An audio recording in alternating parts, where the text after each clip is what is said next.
الحمد لله والصلاة والسلام على رسول الله وعلى آله وصحبه أجمعين.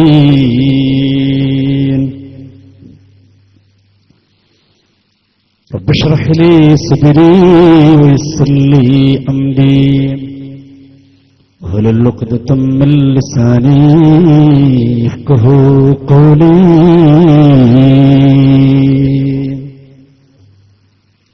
رب اشرح لي صدري ويسر لي أمري واحلل عقدة من لساني يفقهوا قولي. رب اشرح لي صدري ويسر لي أمري واحلل عقدة من لساني يفقهوا قولي.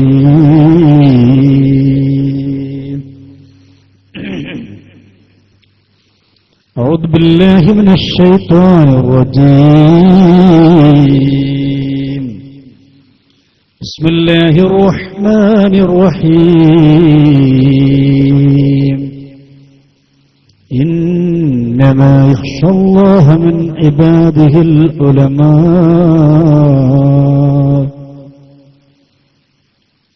وقد كان النبي صلى الله عليه وسلم موت العالم مصيبة لا تجبر محمد ذكره روح لأنفسنا محمد شكره فرضا على الأمم مولاي صل وسلم.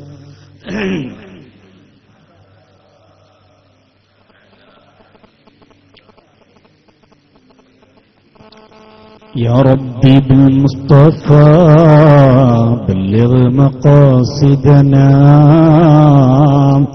واغفر لنا ما مضى يا واسع الكرم مولاي صل وسلم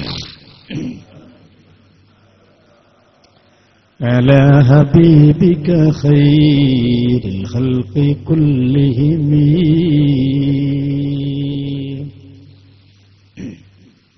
സമാധാന്യരായ പണ്ഡിത മഹത്തുക്കളെ, അഭിമന്യരായ രക്ഷിതാക്കളെ, കർമ്മധീരരായ വിദ്യാർത്ഥി യുവജന സഹോദരങ്ങളെ, പ്രിയപ്പെട്ട സഹോദരിമാരെ, സംസ്ഥ കേരളീസ് ഓൺലൈൻ സംവിധാനത്തിലൂടെ ക്ലാസ് റൂമിലൂടെ ലോകത്തിന്റെ വിവിധ ഭാഗങ്ങളിൽ നിന്ന് ഈ സംരംഭം വീക്ഷിച്ചുകൊണ്ടിരിക്കുന്ന പ്രിയപ്പെട്ട ഓൺലൈൻ ശ്രോതാക്കളെ, അല്ലാഹു സുബ്ഹാനഹു വ തആല നമ്മുടെ ഒത്തുകൂടലും നാം പറയുന്നതും കേൾക്കുന്നതുമൊക്കെ സാലിഹായ അമലായി സ്വീകരിക്കട്ടെ. നമ്മെ, നമ്മുടെ മാതാപിതാക്കൾ, ഉസ്താദുമാർ, നമ്മോട് ബന്ധപ്പെട്ടവർ, നമ്മെ സഹായിച്ചവർ, നമ്മെ സ്നേഹിച്ചവർ, നമ്മോട് സഹകരിച്ചവർ, ദുആ കൊണ്ട് വസീയത്ത് ചെയ്തവർ എല്ലാവരെയും അല്ലാഹു സ്വർഗ്ഗീയ ലോകത്ത് ഒരുമിച്ച് കൂട്ടി അനുഗ്രഹിക്കട്ടെ. നമ്മിൽ നിന്നും അവരിന്ന് മരണപ്പെട്ടുപോരെ ഖബർ ജീവിതം അല്ലാഹു സന്തോഷത്തിലും റാഹത്തിലുമാക്കി തീർക്കട്ടെ. ബിഹഖി നബിയിന മുസ്തഫ മുഹമ്മദിൻ സല്ലല്ലാഹു അലൈഹി വസല്ലം. വീണ്ടും ഒരിക്കൽ കൂടി ഇവിടെ വരാൻ അള്ളാഹുവിന്റെ ഖളായിൽ അങ്ങനെ ഒരു തീരുമാനമുണ്ടായിരുന്നു എന്ന് പറയുമ്പോൾ പിന്നെ ആമുഖമൊന്നും നെട്ടിപ്പറേണ്ട ആവശ്യമില്ല. അള്ളാഹു തീരുമാനിച്ചതുപോലൊക്കെ നടക്കണമല്ലോ. സത്യത്തിൽ നമ്മളാരും ഇങ്ങനെ വീണ്ടും ഒന്ന് കൂടണമെന്ന് ആഗ്രഹിച്ചവരായിരുന്നില്ല. സംഘാടകർ വിളിക്കുമ്പോഴൊക്കെ ഞാൻ ആവർത്തി ചോദിച്ചു, വേണോ ഒരു പരിപാടി ആവശ്യമുണ്ടോ? ആവശ്യമാണ്. ഇന്നലെ രാത്രി കാസർഗോഡ് ജില്ലയിൽ പ്രോഗ്രാം കഴിഞ്ഞ് ശബ്ദം പറ്റടഞ്ഞ് അപ്പോൾ രാവിലെ ഞാൻ നിസാറിനെ വിളിച്ചിട്ട് പറഞ്ഞു, ദയവാച്ചെന്ന് ഒഴിവാക്കിക്കൂടെ? നല്ല മുഖാമുഖമായതുകൊണ്ട്, വിധേയകക്ഷികളുമായിട്ടുള്ള മുഖാമുഖമായതുകൊണ്ട്, വേറെ ആരും ഒപ്പമല്ല, ഒറ്റക്കായതുകൊണ്ട് ഒരുപാട് നേരം നീണ്ടുപോയപ്പോൾ ശബ്ദമൊക്കെ അടഞ്ഞു. അപ്പോൾ ഞാൻ വീണ്ടും ചോദിച്ചു നിസാറിനോട്, എങ്ങനെയും ഒഴിവാക്കി. അനുസ്മരണ പ്രഭാഷണന്റെ പ്രിയ സുഹൃത്ത് അൻവർ കമാലിന്റെ നാട്ടുകാരനാണ്, ഉണ്ടല്ലോ, എനിക്ക് വലിയ സന്തോഷമുണ്ട്, എന്നെ ഒഴിവാക്കി തരാം, പിന്നോട് വന്നു പോയാൽ മതി, ആ തടി കണ്ടാൽ മതി, അല്ലെങ്കിൽ വേറെ തെറ്റിദ്ധാരണ പരത്തപ്പെടുന്നതുകൊണ്ടാണ്. എന്നാണ് ആയിക്കോട്ടെ. ഇതാണ് ഇൻഷാ അല്ലാഹ് വന്ന സ്ഥിതിക്ക് നമുക്ക് അല്പം ചില കാര്യങ്ങൾ പറഞ്ഞ് പെട്ടെന്ന് അവസാനിപ്പിക്കാൻ, നല്ലത് പറയാനും ജീവിതത്തിൽ പകർത്താൻ അല്ലാഹു തൗഫീഖ് നൽകി അനുഗ്രഹിക്കട്ടെ. മഹാനായ സൈനുൽ ഉലമ ചെറുശ്ശേരി ഉസ്താദ് അല്ലാഹുവിന്റെ ഖബർ ജീവിതം സന്തോഷത്തിലും റാഹത്തിലും ഒക്കെ തീർക്കുമാറാവട്ടെ.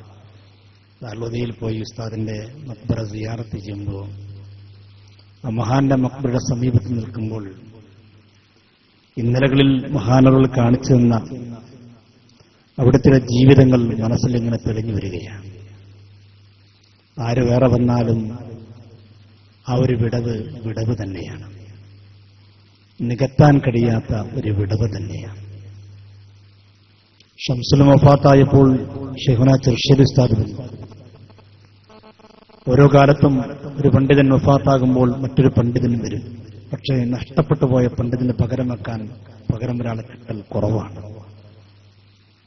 മഹാനായ പ്രവാചകർ സല്ലല്ലാഹു അലൈഹി വസല്ലം തങ്ങൾ പറഞ്ഞ വാക്കാണ്, മൗത്തുൽ ആലിമി മുസീബത്തുൻ ലാ തുജ്ബറു. ഒരു പണ്ഡിതന്റെ മരണമെന്ന് പറയുന്നത് പരിഹരിക്കപ്പെടാൻ കഴിയാത്ത ദുരന്തമെന്നാണ്. ഒരിക്കലും പരിഹരിക്കപ്പെടാൻ കഴിയാത്ത ദുരന്തമെന്നാണ്. വലിയ നഷ്ടമല്ലേ ശൈഖുനയിലൂടെ നമുക്ക് നഷ്ടപ്പെട്ടു പോയത്? വലിയൊരു നഷ്ടമാണ് നമുക്ക് സംഭവിച്ചിരിക്കുന്നത്. അല്ലാഹുവിന്റെ റസൂൽ സല്ലല്ലാഹു അലൈഹി വസല്ലം വാക്കതാണ്, സുന്നത്തുൽ ലാ തുസദ്ദു. അടക്കപ്പെടാൻ കഴിയാത്ത വിടവാണ് ഒരു പണ്ഡിതന്റെ മരണമെന്ന പുണ്യ നബി മുഹമ്മദ് മുസ്തഫ സല്ലല്ലാഹു അലൈഹി വസല്ലം. ഒരു ഉഖ്റവിയായ പണ്ഡിതന് പറയാൻ പറ്റുന്ന അടയാളങ്ങൾ എന്തൊക്കെയുണ്ടോ എല്ലാം സമ്മേളിച്ച മഹാനായിരുന്നു ശൈഖുനാ സൈനുൽ ഉലമ ചെറുശ്ശേരി ഉസ്താദ്. അല്ലാഹുവിന്റെ ഖബർ ജീവിതം സന്തോഷത്തിലായി കൊടുക്കുമാറാവട്ടെ. ഒരു ഉഖ്റവിയായ പണ്ഡിതന് പറയാൻ കഴിയുന്ന അടയാളങ്ങൾ എന്തൊക്കെയുണ്ട് എല്ലാം ശൈഖുനിൽ സമ്മേളിച്ചിരുന്നു. മഹത്തുക്കളായ പണ്ഡിതന്മാർ, ആ പണ്ഡിതന്മാർ ഉഖ്റവിയായ പണ്ഡിതന്മാരാകുമ്പോൾ അവർക്ക് ചില പ്രത്യേക ഗുണങ്ങളുണ്ട്. എല്ലാവരും പണ്ഡിതന്മാരല്ലേ എന്നൊന്നും ധരിക്കണ്ട. അതും പണ്ഡിതനല്ലേ, ഇതും പണ്ഡിതനല്ലേ, അതും തലയിക്കെട്ടല്ലേ, ഇതും തലയിക്കെട്ടല്ലേ, അങ്ങനെയൊന്നും ധരിക്കണ്ട. അഷ്റഫുൽ വറാ നബി മുഹമ്മദ് റസൂലുള്ളാഹി സല്ലല്ലാഹു അലൈഹി വസല്ലം തങ്ങൾ പറഞ്ഞു, എല്ലാ പണ്ഡിതന്റെയും അരികിൽ പോയി ഇരിക്കരുത് നിങ്ങൾ. ലാ തജ്ലിസു, നിങ്ങൾ ഇരിക്കരുത്. അഷ്റഫുൽ വറാ നബി മുഹമ്മദ് റസൂലുള്ളാഹി സല്ലല്ലാഹു അലൈഹി വസല്ലം പറയാ, ഇന്ദ കുല്ലി ആലിമിൻ, എല്ലാ ആലിമിന്റെയും അടുത്ത് പോയി നിങ്ങൾ ഇരിക്കരുത്. എല്ലാവരും പണ്ഡിതന്മാരിൽ വിചാരിച്ചിട്ട് എല്ലാ പണ്ഡിതന്റെയും സദസ്സിൽ പോയിരിക്കാൻ പാടില്ല. ഏത് പണ്ഡിതന്റെ അരികിലായിരിക്കേണ്ടത്? അല്ലാഹുവിന്റെ റസൂൽ പറയുന്നു, ഇല്ലാ ഇലാ ആലിമിൻ യദ്ഊകും മിൻ ഖംസിൻ ഇലാ ഖംസ്. 5 കാര്യങ്ങളിൽ നിന്ന് 5 കാര്യങ്ങളിലേക്ക് ക്ഷണിക്കുന്ന പണ്ഡിതൻ ആ പണ്ഡിതന്റെ അരികിലായിരിക്കണം പോയിരിക്കേണ്ടത്.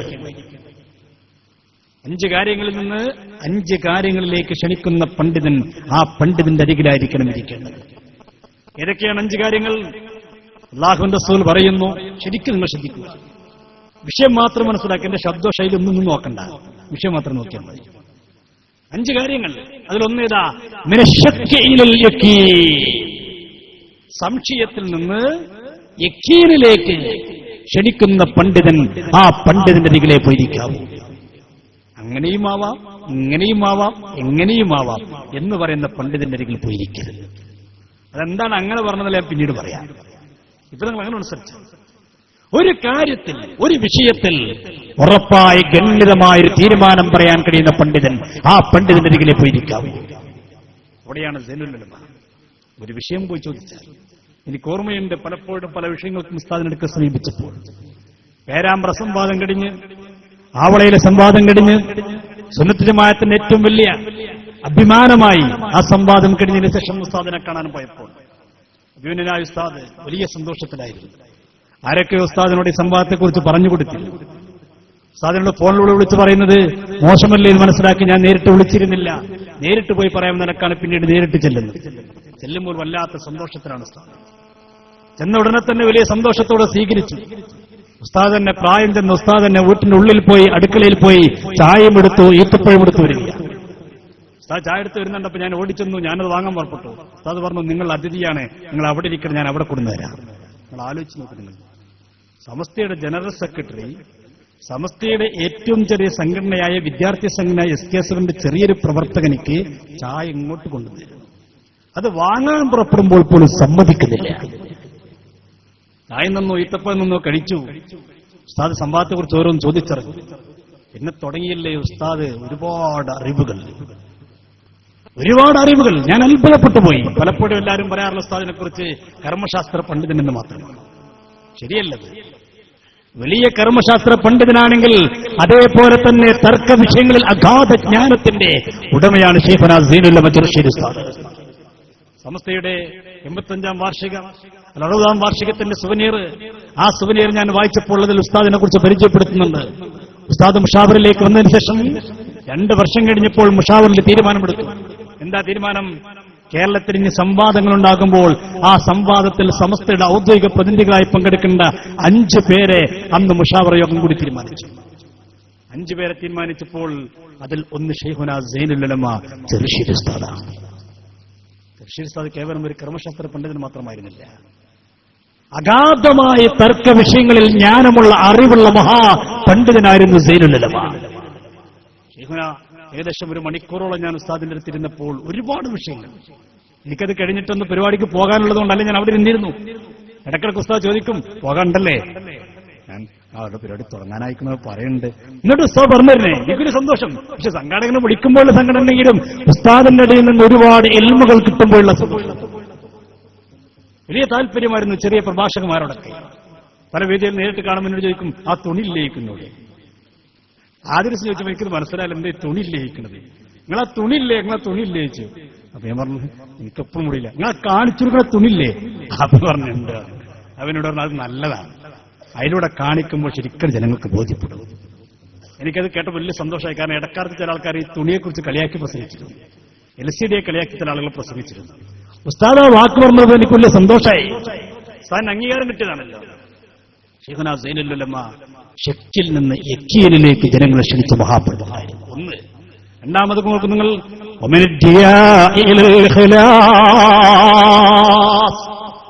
റസൂലുള്ളാഹി പറയാൻ റിയായിൽ നിന്ന്, ലോകമാനത്തിൽ നിന്ന് ഇഖ്ലാസിലേക്ക് ക്ഷണിക്കുന്നവനാണ് യഥാർത്ഥ പണ്ഡിതൻ. ആ പണ്ഡിതന്റെ പോയിരിക്കാവൂ.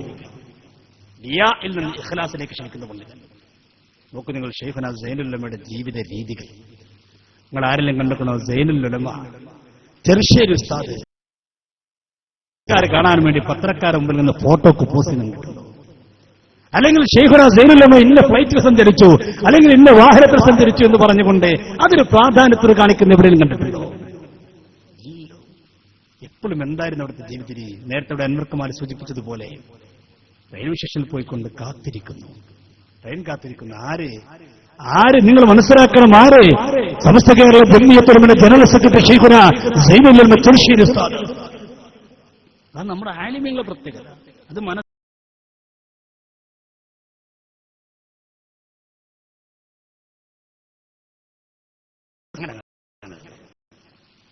നമ്മുടെ ആലിമീങ്ങൾ റിയായിൽ നിന്ന് ഇഖ്ലാസിലേക്ക് ക്ഷണിക്കുന്നവരാണ്. ഞാൻ ഓർത്തുപോകുകയാണ് മഹാനായ കോയക്കുട്ടി ഉസ്താദ്. അള്ളാഹു അവിടുത്തേക്ക് ആഫിയത്തുള്ള ദീർഘായുസ്സ് നൽകി അനുഗ്രഹിക്കുമാറാവട്ടെ. എന്താണ് അവരുടെയൊക്കെ ജീവിത രീതി? എറണാകുളത്ത് പൊന്നുരുന്തി എന്ന് പറയുന്ന സ്ഥലത്ത് ഞാൻ പ്രസംഗിക്കാൻ പോയി. പ്രസംഗിച്ച് തിരിച്ചു പോരുമ്പോൾ എന്നെ വാഹനത്തിൽ കൊണ്ടാക്കി തരുന്നത് കുറച്ചാളുകളാണ്. അവരെന്നോട് പറഞ്ഞു, ഉസ്താദ് ഞങ്ങളൊക്കെ ഒരു കാലത്ത് മറ്റേ വിഭാഗത്തിലായിരുന്നു. അപ്പൊ ഞാൻ ഏത് വിഭാഗം? കാരണം ഞാൻ അന്നവിടെ സുന്നത്തമാത്ത പ്രസംഗിച്ചിട്ടുണ്ട്. അപ്പൊ മറ്റു കാരണം മുജാഹിദ്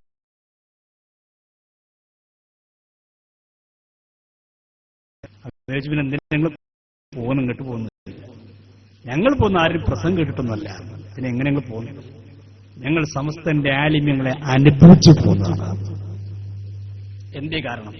എന്നോട് പറഞ്ഞു, കഴിഞ്ഞ കൊല്ലം ഇതേ സ്ഥലത്ത് പരിപാടി നടക്കുന്ന സമയത്ത് 2 വിഭാഗം ആളുകളെയും പരിപാടിക്ക് ക്ഷണിക്കാറുണ്ടായി.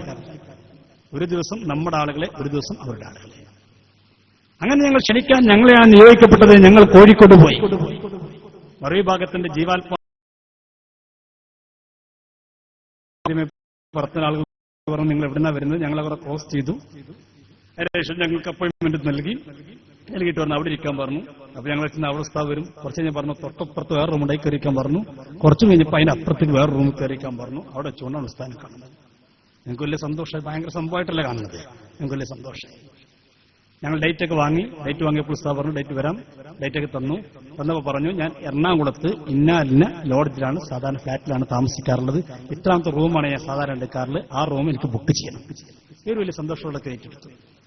പിന്നെ അവർ തിരിച്ചു പോരുകയാണ്. അവരെന്നോട് നേരിട്ട് പറഞ്ഞ സംഭവം ഞാൻ പറയുന്നത്. തിരിച്ചു പോരുമ്പോൾ അവരുടെ മനസ്സിൽ ഇനി ക്ഷണിക്കാൻ പോകുന്നത് കോയക്കുട്ടി സാധനയാണ്. അവരുടെ മനസ്സിൽ ആദ്യം റൂം, പിന്നെ റൂം, അവിടുന്ന് ഒരാൾ അപ്പുറത്തേക്ക് ഇരുത്തും, അവിടുന്ന് സംസാരിക്കും. ഈ ഒരു ചിന്ത ഇവിടെ ഇങ്ങനെ പോകുകയാണ്. അങ്ങനെ ഒരു സംസ്ഥാനത്തിന്റെ പ്രവർത്തകന്മാരുമായി ബന്ധപ്പെട്ട് കോയക്കുട്ടി ഉസ്താദിന്റെ പിന്നെ സ്ഥാപനം എവിടെയാണ്, ഏത് ബിൽഡിങ്ങിൽ പോയാൽ കാണാം. അത് പറഞ്ഞു ഉസ്താദ് വീട്ടിലാണ് ഉണ്ടാവുക. അങ്ങനെ ഒരു വീട് അന്വേഷിച്ചു പോയി. ഇവരെന്നോട് നേരിട്ട് പറഞ്ഞ സംഭവം പറയും. വീട് അന്വേഷിച്ച് ഇവർ പോയി. ഇവരിങ്ങനെ വലിയ കൊട്ടാരങ്ങൾ കാണുമ്പോഴൊക്കെ ഇവരെ മനസ്സിൽ മദ്യന്നെ ആയിരിക്കും കോയക്കുട്ടി ഉസ്താദിന്റെ വീട്. അവിടെ ചോദിക്കുമ്പോൾ ഇതല്ല. പിന്നെ ഇങ്ങനെ പോകും. ചെറിയ വീട് ഇവർ നോക്കുന്നില്ല. അവർ പറയാ ഞങ്ങളുടെ മനസ്സിൽ ഇങ്ങനെ തെളിഞ്ഞു വരുന്ന അവിടുന്ന് കണ്ട അതേ അനുഭവത്തിലാളായിരിക്കും. കാരണം അത് മറ്റത് ആ പ്രസ്ഥാനത്തിന്റെ നേതാവ്, ഇത് ഈ പ്രസ്ഥാനത്തിന്റെ നേതാവ്. അങ്ങനെ ഞങ്ങൾ അന്വേഷിച്ച് പോയി. കുറെ എത്തിയപ്പോൾ ഒരാൾ പറഞ്ഞത് ആ കാണുന്ന വീടാണ്. ഞങ്ങൾ അടുത്തേക്ക് ചെന്നു. അപ്പൊ ഒരാൾ പുറത്ത് കള്ളിത്തുന്നി എടുത്ത് നിൽക്കുന്നുണ്ട്. ഞങ്ങളിവിടെ സ്ഥലം പറഞ്ഞു ചോദിച്ചു കോയക്കുട്ടി ഉസ്താദിന്റെ വീട് ഏതാണ്? ഉസ്താദ് ഞങ്ങൾക്ക് ഉസ്താദ് അറിയില്ല, കുട്ടികളെ കയറിയിരിക്കുന്നു. അപ്പോൾ ഞങ്ങൾ ചോദിച്ചു കോയക്കുട്ടി ഉസ്താദിന്റെ വീട് എവിടെയാണ്? അപ്പോൾ ഞങ്ങൾ ഉസ്താദ് ഞങ്ങളോട് പറഞ്ഞു കുട്ടികളെ കയറിയിരിക്കും. അതൊക്കെ നമുക്ക് ശരിയാക്കാറുണ്ട്. ഞങ്ങൾ കയറിയിരുന്നു. നിങ്ങൾ എന്തിനാ പോകുന്നത്? ഞങ്ങളിങ്ങനെ എറണാകുളത്ത് നിന്ന് ഒരു പരിപാടി ഏൽപ്പിക്കാൻ വേണ്ടി കോയക്കുട്ടി ഉസ്താദിനെ ബുക്ക് ചെയ്യാൻ വേണ്ടി വന്നതാണ്. അപ്പൊ എന്നാ പരിപാടി? അപ്പൊ ഇവർക്ക് ഈ ചോദ്യങ്ങൾ പിന്നെയും വലിയ ചോദ്യം വന്നപ്പോൾ ഇവർക്ക് ആ പേടിയായി. ഉസ്താദ് തന്നെയാണ് ആ കോയക്കുട്ടി ഉസ്താദിനെ സമ്മതിച്ചു. അപ്പൊ എന്നാ പരിപാടി? പരിപാടി വന്നു. ഉസ്താദ് എങ്ങനെ വരും? പ്രായം കുറെ ആയി, എനിക്കിപ്പോ ഒറ്റയ്ക്ക് വരാൻ കഴിയില്ല, ഞാൻ ട്രെയിനിന് വന്നോളാം, പക്ഷെ എന്റെ അപ്പൊ ഒരാളുണ്ടാവും, അത് നിങ്ങൾക്ക് ബുദ്ധിമുട്ടാവുമോ ചോദിച്ചു. ഞങ്ങൾക്കൊരു ബുദ്ധിമുട്ടില്ല, രണ്ടാൾക്കും ടിക്കറ്റ് ഞങ്ങൾ എടുത്തോളാം. ഉടൻ തന്നെ ഇവർ ചോദിച്ചു ഉസ്താദിനെ എറണാകുളത്ത് ഏത് ലോഡ്ജിലാണ് ഉസ്താദ് താമസിക്കാറുള്ളത്? അത് ഞങ്ങൾ ബുക്ക് ചെയ്തേക്കാം. കാരണം ഇവർ അവിടുന്ന് കേട്ടാലും ഇവർക്ക് അറിയുള്ളൂ. ഉസ്താദ് അടുത്തേക്ക് വെച്ചു നിങ്ങളായിട്ട് പള്ളി ഒന്നുമില്ലേ ചോദിച്ചു. നമ്മളെ ലോഡ്ജ് അതാണ്. ഇവരെന്നോട് പറയാ പള്ളിയൊന്നുമില്ലേ, അതാണ് നമ്മളെ ലോഡ്ജ്, അത് നിങ്ങൾ ബുക്ക് ചെയ്യുന്നു കൊണ്ട് അവിടെ ഉണ്ടാവും എന്ന് പറഞ്ഞു. ഇവര് പറയാ പറഞ്ഞതുപോലെ പ്രോഗ്രാം എടുത്തു, പരിപാടിയായി. മറ്റാൾ വന്നതുപോലെ ആ എറണാകുളത്ത് ആ ലോഡ്ജിൽ താമസിച്ചു. പരിവാരങ്ങളുടെ ആ സാന്നിധ്യത്തോടുകൂടെ ആ സമ്മേളനത്തിൽ പങ്കെടുത്തു. ഉസ്താദിന്റെ ദിവസം ഉസ്താദ് വന്നു നല്ല ക്ഷീണത്തിലായിരുന്നു. ഉസ്താദ് വന്ന് പള്ളി കയറി ഒന്നുണ്ടാക്കി 2 റക്അത്ത് നിസ്കരിച്ചു. തോൾ കിടക്കുന്ന വള്ളി നിരത്തി വിരിച്ചു. ഉടൻ കടന്നു ഉസ്താദിന്റെ ലോഡ്ജിൽ. ഇത് പോരെ? എന്നോട് അദ്ദേഹം ചോദിക്കുക, ഇത് പോരെ ഞങ്ങൾക്ക് മാറാൻ? നിങ്ങളെ പ്രസംഗം എന്തിനാണ് ഞങ്ങൾ കേൾക്കുന്നത്? എന്തിനാണ് ഒരാളെ CD കേൾക്കുന്നത്? ഞങ്ങളിത് നേരിട്ട് അനുഭവിച്ചതാണ്. ഞങ്ങൾക്ക് എന്തിനാ വേറെ ആൾ പറഞ്ഞിരുന്നത്? അല്ലാഹുവിന്റെ റസൂല് പറയുന്നത് കണ്ടോ,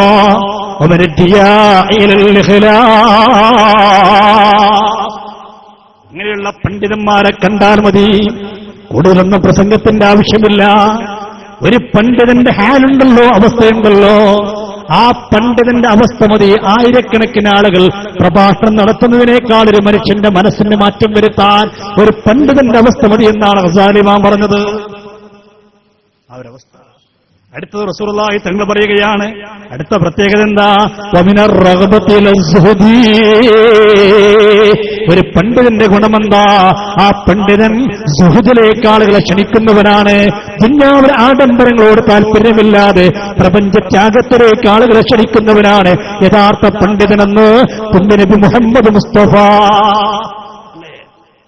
പ്രപഞ്ചത്യാഗം അത് വല്ലാത്തൊരു സംഭവമല്ലേ? നിങ്ങൾ ഇപ്പൊ ചില ആൾക്കാരൊക്കെ എന്താ ചെയ്യാ? കർണാടകയിൽ യാത്ര നടത്തിയപ്പോ ചില ആളുകൾ യാത്ര നടത്തിയ വണ്ടി ഇങ്ങനെ പൊന്തിയിരുന്നു. പൊന്തിക്കോട്ടെ, നമുക്ക് അതിൽ എതിർപ്പൊന്നുമില്ല. പക്ഷെ പൊന്തിയപ്പോ അതിനെ കുറിച്ച് പറഞ്ഞെന്താ? അത് അല്ലാഹു ഖുർആനിൽ പറഞ്ഞ ഇർഫഉല്ലാഹുല്ലദീന ആമനൂ മിൻകും വല്ലദീന ഊത്തുൽ ഇൽമ ദറജാത്ത്.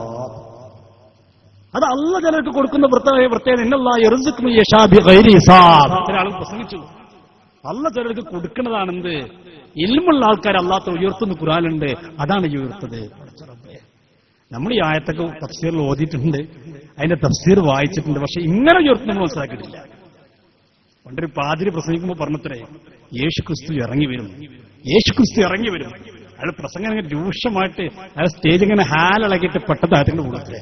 അപ്പൊ സദസ്സിന് ഒരാൾ എനിക്ക് പറഞ്ഞത്രേ, ഇറങ്ങി വരുന്നത് നമ്മൾ മനസ്സിലാക്കി, ഇങ്ങനെ ഇറങ്ങി വരും നമ്മൾ മനസ്സിലാക്കിയിട്ടില്ല.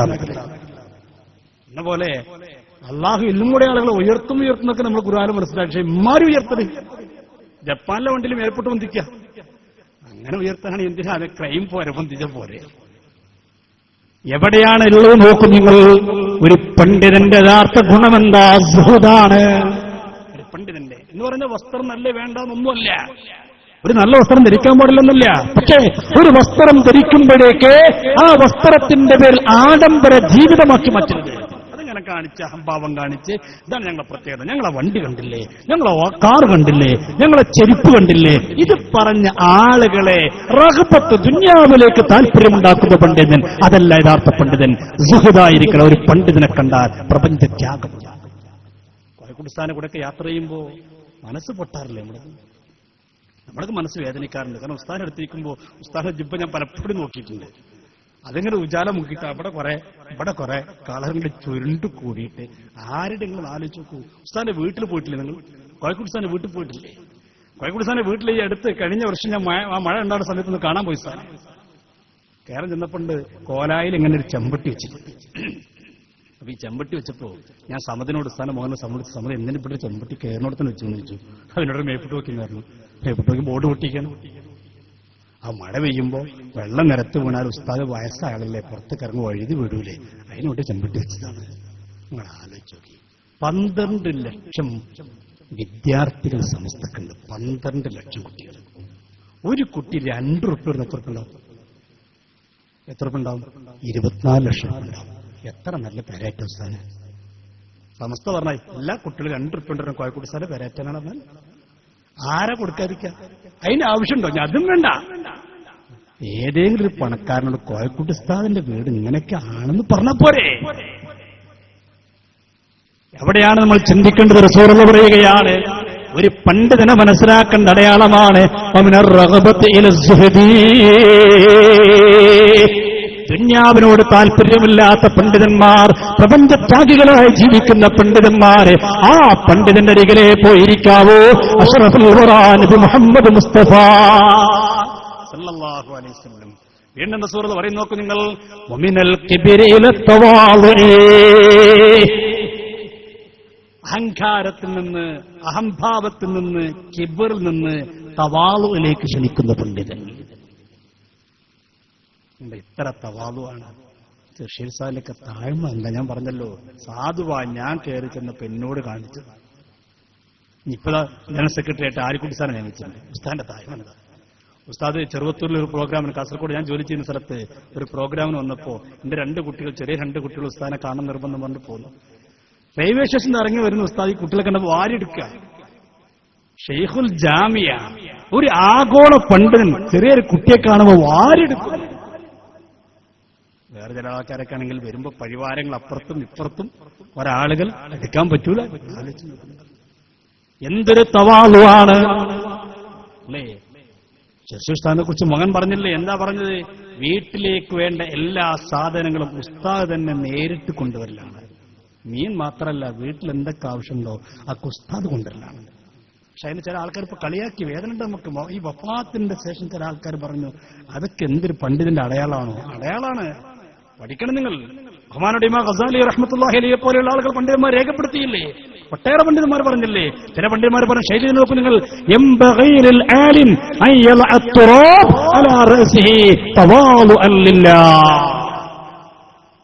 യഥാർത്ഥ ആലിമാണെങ്കിൽ മത്തി മാത്രമല്ല കൊണ്ടുപോകുക, മണ്ണും തലയിലേറ്റ് പോകുന്നതാണ്. ഒരു മത്തി മീൻ പിടിച്ചു പോയതിനൊക്കെ എത്ര രൂക്ഷമായിട്ട് ചില ആൾക്കാർ കളിയാക്കിയത്. പക്ഷെ ചില ആൾക്കാണെങ്കിൽ കളിയാക്കിയത് ചില ആളുകൾ, SSFന്റെ ചില മുൻ നേതാക്കന്മാരൊക്കെ പറഞ്ഞു അതാണ് യഥാർത്ഥ പണ്ഡിതന്റെ ലക്ഷണം. നമ്മളെങ്കിലും ഉസ്താദ് ആ വണ്ടി പോയി ഈ വണ്ടി പോയി എന്നൊന്നും പറയരുത്, നമ്മളിഞ്ഞ് തീർച്ചയായും ഉസ്താദ് പോയവർക്ക് ഇങ്ങനെ പോയിന്നൊക്കെ പറയണം. അപ്പൊ ചില ആൾക്കാർക്ക് ഉസ്താദിനെ ഓട്ടോറിക്ഷയിലേക്ക് ഇരുത്തി ഫോട്ടോ എടുത്ത് ഫേസ്ബുക്കിലും വാട്സപ്പിലും ഇടാൻ തുടങ്ങി. അതൊക്കെ എല്ലാവർക്കും അറിയില്ലേ ആ ഫോട്ടോ ഒക്കെ എന്താന്നുള്ളത്? ആ കളിയുണ്ടെന്ന് ഈ സമുദായം തിരിച്ചറിയില്ലേ? എന്തിനാ അതിന്റെ പിന്നാലേക്ക് പോണത്? ഇത് ആത്മാർത്ഥമാണ്, അത് ജാടയാണ്. നിങ്ങൾ ഓട്ടോറിക്ഷ അല്ല, സൈക്കിളും ഒരാളും മറ്റാൾ ബേക്കിലെത്തി പോയാലും ശരി, അതൊന്നും കൗം ഉൾക്കൊള്ളില്ല. കാരണം സമുദായം നിങ്ങൾ തിരിച്ചറിഞ്ഞു കഴിഞ്ഞു. സമുദായം നിങ്ങൾ തിരിച്ചറിഞ്ഞു കഴിഞ്ഞു. ഇനി അഭിനയിച്ചിട്ട് കാര്യമില്ല. അള്ളാഹു നൽകുന്ന വലിയൊരു അനുഗ്രഹമാണ് പാണ്ഡിത്യം കൂടുന്തോറും. ഒരു പാണ്ഡിത്യം കൂടുന്നത് വിജയലക്ഷണമാണ്, മനസ്സിലാക്കാനുള്ള മാർഗമാണ്. പാണ്ഡിത്യം കൂടുമ്പോ അവരിൽ തവാളു കൂടി വരും. പണ്ഡിതന്മാരൊക്കെ ഇവിടെ നോക്കും നിങ്ങൾ. അന്നൽ അബ്ദ കുല്ലമാ സീദ ഫീ ഇൽമിഹി സീദ ഫീ തവാളുഇഹി. ഒരാളുടെ ഇൽമ് വർദ്ധിക്കുമ്പോൾ ആ ഇൽമ് വിജയമാണെന്ന ലക്ഷണം എന്താ? ഇൽമ് വർദ്ധിക്കും തോറും തവാളു ഇങ്ങനെ കൂടി വരും.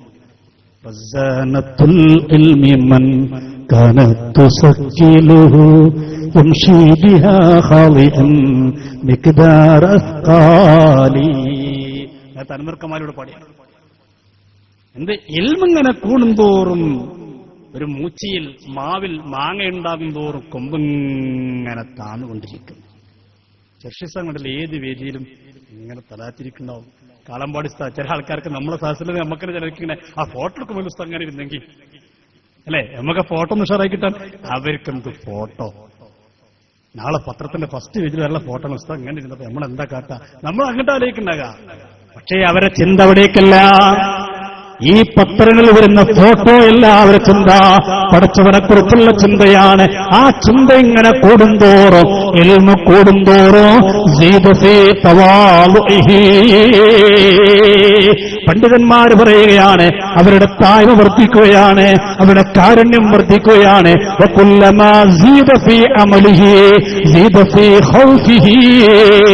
അമല് കൂടുമ്പോ എത്രയുണ്ട് ഇബാദത്ത് കൂടുന്നുവോ അത്രയുണ്ട് പടച്ചവനെ കുറിച്ചുള്ള പേടി കൂടുന്നതാ. എന്ന് പറ കള്ളത്തരിക്കത്ത് തിരക്കുണ്ട്. കുറെ വലിയ ഷെയ്ഖാർ നടക്കുന്ന ആൾക്കാർ ഓല് കുത്തുബസമാനാകും തോറും പടച്ചവനെ കുറിച്ചുള്ള പേടി ഇല്ലാതാകുകയാണ്. ഇതെങ്ങനെയെല്ലാം ഒരു ഇബാദത്ത് കൂടുമ്പോഴേക്ക് സുബ്ഹാനല്ലാഹ് ഒരു റക്അത്ത് അധികം നിസ്കരിക്കുമ്പോഴേക്ക് പടച്ചവനെ കുറിച്ചുള്ള പേടി വർദ്ധിക്കുകയാണ്. ാടിന്റെ മുന്നിൽ ചെന്നിരിക്കുമ്പോ ആ മുഖത്തേക്ക് നോക്കുമ്പോ നമ്മുടെ മനസ്സ് പോലും പേടിച്ചു പോവുകയല്ലേ. എന്തൊരു ചിട്ടയാണ് ഒരു സംസാരം പറയുമ്പോ. ഇന്ന് ജീവിച്ചിരിക്കുന്ന മഹാനല്ലേ സമസ്ത കേരള ജമിയത്തിൽ ഇവിടെ 90-ാം വാർഷിക മഹാസമ്മേളനത്തിൽ ദുആ ചെയ്ത മഹാനായ വാവാട് എത്രത്തെ സാധനങ്ങൾ അതിന്റെ നേതൃപദവിയിലുള്ളത്. ഇതൊന്നും നിഷേധിക്കുകയോ പരിഹസിക്കുകയോ ചെയ്യണ്ട. ഇതൊന്നും കളിയാക്കണ്ട. നിഫാഷേഖിന്റെ പേരും പറഞ്ഞിട്ട് പരിപാടി സംഘടിപ്പിച്ചിട്ട് കോയക്കുട്ടിസ്ഥാനൊന്നും തെറി പറയേണ്ട സഹോദര. ആക്ഷേപത്ത് മോശം. അത് ഗൗരവത്തെ ചിന്തിക്കണ്ട. നിഫാഷേഖിന്റെ പേരും പറഞ്ഞിട്ട് പരിപാടി സംഘടിപ്പിക്കുക, എന്നിട്ട് കോയക്കുട്ടിസ്ഥാൻ അനാവശ്യം പറയവിടെ. ഇത്ര വേദനുണ്ട് നമുക്കിതിൽ. ഞാനത് കേട്ടതുകൊണ്ട് ഈ ഇവിടുത്തെ പ്രസംഗം കേട്ടതുകൊണ്ട് സത്യത്തിൽ പോലെ അലയൊന്നും വരില്ല. കാരണം ഇതിന്റെ അവസ്ഥ അങ്ങനെയാണ്. പക്ഷെ ഞാൻ കോയക്കുട്ടിസ്ഥാനൊക്കെ ആ രീതിയിൽ ആക്ഷേപിച്ചപ്പോൾ നമ്മുടെ മനസ്സ് പൊട്ടിപ്പോയി. എന്താണ് ഈ കേൾക്കുന്നത്? വാവാട് ഉസ്താദ് സംസാരിക്കുമ്പോൾ വായിങ്ങനെ പൊത്തിപ്പിടിക്കും. ഒരാൾ സംസാരിക്കുമ്പോൾ വായിങ്ങനെ അടച്ചുപിടിക്കും. പേടിയാണ്. അവരൊക്കെ അടുക്കുമ്പോൾ നമ്മളൊക്കെ പടച്ച റബ്ബേ നമ്മുടെയൊക്കെ ജീവിതം എന്താ? അല്ലാഹു ആ മഹാന്മാരെ ബർക്കത്തുകൊണ്ട് ഞങ്ങൾക്ക് സ്വർഗം നൽകണേ റഹ്മാനെ. ഞങ്ങൾക്ക് നന്നാക്കണേ റബ്ബേ. ഞങ്ങളുടെ സ്വഭാവത്തിന് മാറ്റം നൽകണേ റഹ്മാനെ. അല്ലാഹുവിന്റെ റസൂൽ സല്ലല്ലാഹു അലൈഹി വസല്ലം ഹദീസ് ഉദ്ധരിച്ചുകൊണ്ട് പണ്ഡിതന്മാർ പറയുകയാണ്, പിന്നെയോ കുല്ലമാ സീദ ഫീ ഉംരിഹി, ഒരാളും ജീവിതത്തിൽ ആയുസ് വർദ്ധിക്കുന്തോറും ആയുസ് വർദ്ധിക്കുന്നവന്റെ വിജയമാണോ പരാജയമാണോ എങ്ങനെ മനസ്സിലാക്കുക? പണ്ഡിതന്മാർ പറയുന്നു, ആയുസ് വർദ്ധിക്കുമ്പോൾ അവന്റെ അത്യാഗ്രഹങ്ങൾ കുറയുന്നുണ്ടോ മനസ്സിലാക്കാം. അവന്റെ വിജയലക്ഷണമാണത്. അത്യാഗ്രഹങ്ങൾ കുറയുക. ഏത് പണക്കാരനെ കണ്ടാൽ എങ്ങനെ പോക്കറ്റ് കിടണം ചിന്ത വരരുത്. എങ്ങനെ പോക്കറ്റ് കിടണം ചിന്ത വരരുത്. ആ ചിന്ത വന്ന മനസ്സിലാക്കാം നമ്മുടെ ജീവിതം അത് പരാജയമാണ്. ഒന്നുകൂടി പറയാം.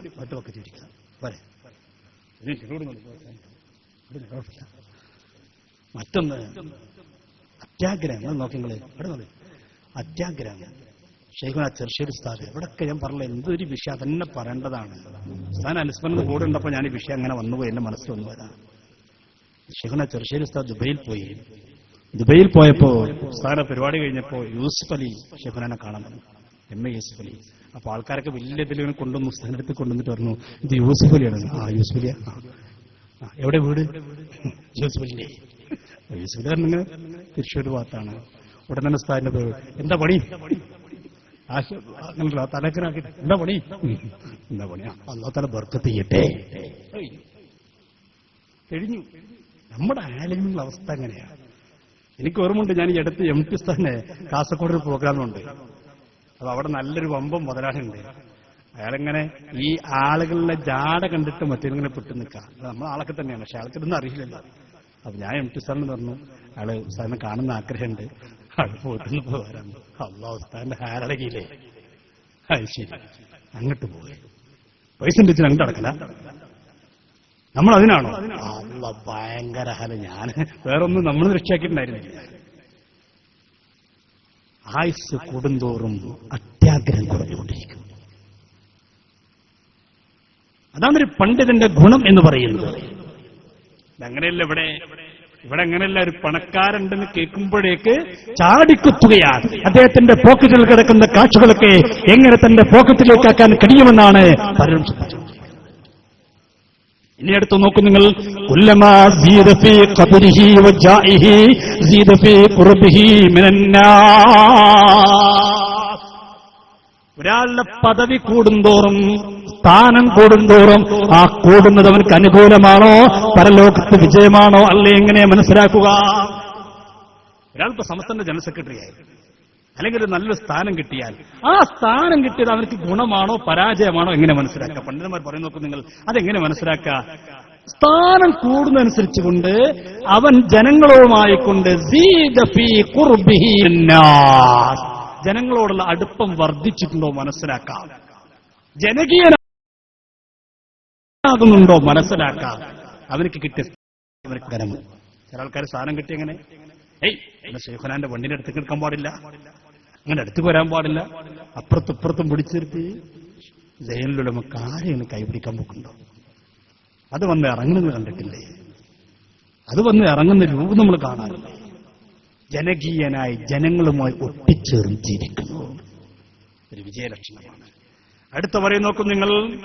ഒരാളെ സമ്പത്ത് കൂടുമ്പോൾ ആ സമ്പത്ത് കൂടുന്നവർക്ക് വിജയമാണോ അല്ലേ എങ്ങനെ മനസ്സിലാകുക? കുല്ലമാ സീദ ഫീ മാലിഹി സീദ ഫീ സഖാവതിഹി വഫീ ബദലിഹി. ഒരാൾക്ക് അല്ലാഹു സമ്പത്ത് ഇങ്ങനെ വർദ്ധിച്ചു വരുമ്പോ ആ സമ്പത്ത് വർദ്ധിക്കുന്നവർക്ക് ഗുണമാണോ അല്ലേ എങ്ങനെ മനസ്സിലാക്കാം? സമ്പത്ത് കൊടുക്കുന്നുണ്ടോ മനസ്സിലാക്കാം. ആ സമ്പത്ത് അവനക്ക് ഗുണകരമാണ്. കൊടുക്കാതെ പിടിച്ചു വെക്കുന്നുണ്ടോ, കൊടുക്കാതെ മനസ്സ് കൊടുക്കാതെ തന്റെ കയ്യിൽ പിടിച്ചു വെക്കുന്നുണ്ടോ, പിഷ്കത്തരം കാണിക്കുന്നുണ്ടോ, ആ സമ്പത്ത് റബ്ബിന് കൊടുത്തത് അവന്റെ പരാജയ ലക്ഷണമാണ്. ദീനിന് കൊടുക്കാൻ കഴിയുന്നുണ്ടോ? അല്ലാത്തൊരു സമ്പത്ത്. ചില ആൾക്കാരെങ്ങനെയുണ്ട്, പൈസയൊക്കെ ഉണ്ടാവും. പൈസ ഉണ്ടായതെങ്ങനെ? ഗൾഫിലൊക്കെ പോയി കാശുണ്ടായി. ഗൾഫിക്ക് പോകുമ്പോൾ പള്ളിക്ക് ഒരു ഉസ്താദെ ഒന്ന് വേർക്കൊണ്ടു, ഞാൻ ഗൾഫിക്ക് പോവുകയാണ്, ആ കുട്ടികൾക്കൊന്ന് രാത്രി പറഞ്ഞുകൊണ്ട് കുത്തുബിയത്തൊക്കെ നമുക്ക് ചെല്ലണം. അങ്ങനെ കുത്തുബിയത്തൊക്കെ ചെല്ലി ഉസ്താദൊക്കെ മനസ്സ് പൊട്ടി വേർന്ന് ഗൾഫ് പോയി തിരിച്ചുന്ന കുത്തുബിയത്ത് ഷിർക്ക്. ഇങ്ങനെ പോകുമ്പോൾ ഒരു ദ്വാ അതിന് ആവശ്യമില്ല. പിന്നെ അവന്റെ മനസ്സൊക്കെ ജനങ്ങളിൽ നിന്ന് അകലുന്നു. സമ്പത്ത് പിടിച്ചു കൂട്ടി സമ്പത്തിന്റെ പിന്നാലെ ആക്രാന്തം കാണിച്ചടക്കണം. അതൊരാൾക്ക് സമ്പത്തുണ്ടായാൽ ആ സമ്പത്ത് അവനക്ക് പരാജയമാണെന്നുള്ളതിന്റെ ലക്ഷണമാണ്. അല്ലാഹു നമ്മെ കാത്തിരക്ഷിക്കട്ടെ. ഇപ്പൊ സാന്ദർഭമായിട്ട് ബക്കറ്റിന് പോയി അവിടെ നല്ല ആളാണ്. പ്രിയമുള്ളവരെ, നല്ല സംഖ്യ എല്ലാവരും നമ്മളെ പരിപാടിക്ക് വലിയൊരു ബാധ്യത നമുക്കറിയാലോ.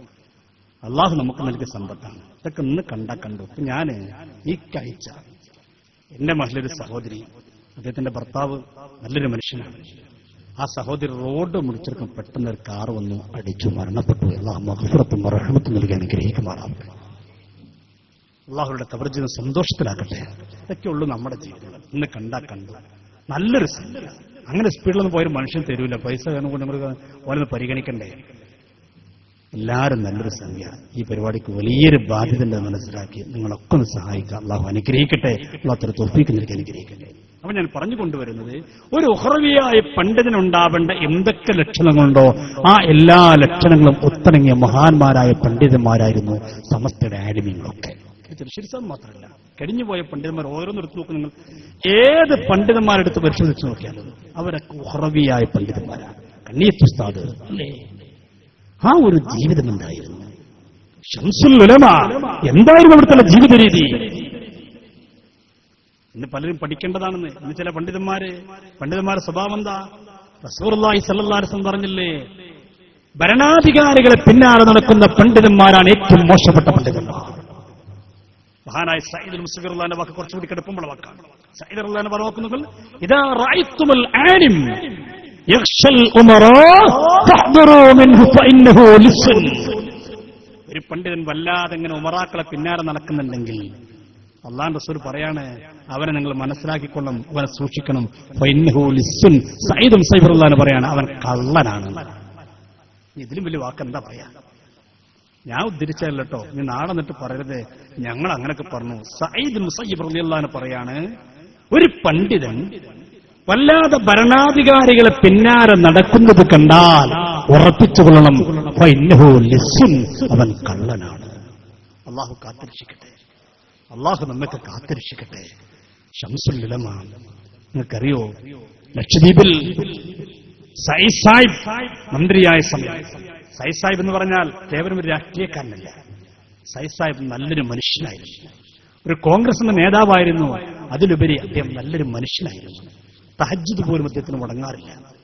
അങ്ങനത്തെ രാഷ്ട്രീയക്കാരൊക്കെ ഒന്ന് കിട്ടുമോ? തഹജ്ജുദ് മുടങ്ങാറില്ല. അതുകൊണ്ട് തന്നെ അദ്ദേഹത്തിന്റെ പിന്നെ സ്ഥാനാർത്ഥ്യത്തെക്കുറിച്ചോ അദ്ദേഹത്തിന്റെ അധികാരത്തെക്കുറിച്ച് പേടിണ്ടായില്ല. വളരെ അന്തസ്സോടെ കാര്യം പറയുന്നത്. ലക്ഷദ്വീപ് അദ്ദേഹം എപ്പോഴും പറയും, ഞാൻ സമസ്തക്കാരനാണ്, ഞാൻ ശംസുൽ ഉലമയുടെ സമസ്തക്കാരനാണ്. ചില ആൾക്കാർക്കൊക്കെ തെരഞ്ഞെടുപ്പ് വരുമ്പോഴേക്കും സമസ്ത പറയുമ്പോൾ പേടിയാ, വോട്ട് പോയാലോ? എന്ത് ഓട്ട ചെങ്ങന്മാരെ, അള്ളാഹിന്റെ ദീന് വിട്ടിട്ടുള്ള എന്ത് വോട്ട്, എന്ത് സ്ഥാനം കിട്ടിയിട്ട് എന്ത് കാര്യം? അള്ളാഹുവിന്റെ ദീന് നഷ്ടപ്പെടുത്തി എന്ത് സ്ഥാനം കിട്ടിയിട്ട് എന്ത് കാര്യം? സയ്യിദ് സാഹിബ് അദ്ദേഹം അന്തസ്സോടെ പറയാറുണ്ട്, ഞാൻ സമസ്തക്കാരനാണ്, ശംസുൽ ഉലമയുടെ സമസ്തക്കാരനാണ്. ഇങ്ങനെ എതിരാളികൾ ലക്ഷദ്വീപിൽ BJP അടക്കമുള്ള എല്ലാവരെയും കൂട്ടുപിടിച്ച് സയ്യിദ് സാഹിബിനെ പരാജയപ്പെടുത്തി. സയ്യിദ് സാഹിബ് മത്സരിക്കുമ്പോൾ ശംസുൽ ഉലമയോട് വന്നിട്ട് പറഞ്ഞു, ഷെയ്ഖുന ദുആ ചെയ്യണം, ജയിക്കാൻ വേണ്ടി ദുആ ചെയ്യണം. ശംസുൽ ദുആ ചെയ്തില്ല. ശംസുൽ പറഞ്ഞു, സയ്യിദ് സാഹിബ് താങ്കൾ ധൈര്യത്തോടെ പോവുക, താങ്കൾ മന്ത്രിയാണ്. തെരഞ്ഞെടുപ്പിൽ ജയിക്കുന്നു ഷെയ്ഖുന പറഞ്ഞില്ല, അതിനോട് ദ്വയർന്നുമില്ല, താങ്കൾ മന്ത്രിയാണ്. അത് നാട്ടാകെ പാട്ടായി ശംസുൽ അങ്ങനെ പറഞ്ഞിട്ടുണ്ട്. പക്ഷേ തെരഞ്ഞെടുപ്പിൽ സയ്യിദ് സാഹിബ് പരാജയപ്പെട്ടു. സയ്യിദ് സാഹിബ് പരാജയപ്പെട്ടപ്പോ ലക്ഷദ്വീപിൽ ആകെ മറുഭാഗം കോളിളക്കം സൃഷ്ടിച്ചുകൊണ്ട് കളിയാക്കി. എന്ത് ശംസുൽ ഉലമ, ശംസുലുടെ കറാമത്ത് പൊളിഞ്ഞില്ലേ? എന്നോട് സയ്യിദ് സാഹിബിന്റെ മകൻ ഹംദുള്ള സയ്യിദ് എന്നോട് നേരിട്ട് പറഞ്ഞ, കഴിഞ്ഞ ലക്ഷദ്വീപിലെ MP കൂടിയായിരുന്നു ഹംദുള്ള സയ്യിദ്. ബഹുമാനായ പാണക്കാട് സയ്യിദിൽ ശാബ്ദങ്ങളും ഹംദുള്ള സയ്യിദൊക്കെ ഞങ്ങളൊരു ബോട്ടിലൂടെ അകത്ത് ദ്വീപിലേക്ക് യാത്ര ചെയ്യുമ്പോൾ ഹംദുള്ള സയ്യിദ് എന്നോട് നേരിട്ട് പറഞ്ഞു. ലക്ഷദ്വീപിൽ ആ കോളിളക്കം സൃഷ്ടിച്ചു. എല്ലാവരും പറഞ്ഞു, ശംസുൽ ഉലമക്ക് എന്ത് കറാമത്ത്. എന്റെ ബാപ്പ തോറ്റതിനേക്കാൾ ഉപരി എന്റെ ബാപ്പ ഏറ്റവും വേദനിപ്പിച്ചൊരു സമയമായിരുന്നു. ശംസുൽ ഉലമയെ കുറിച്ച് എല്ലാവരും പറഞ്ഞപ്പോൾ ഭയങ്കര വിഷമമായി.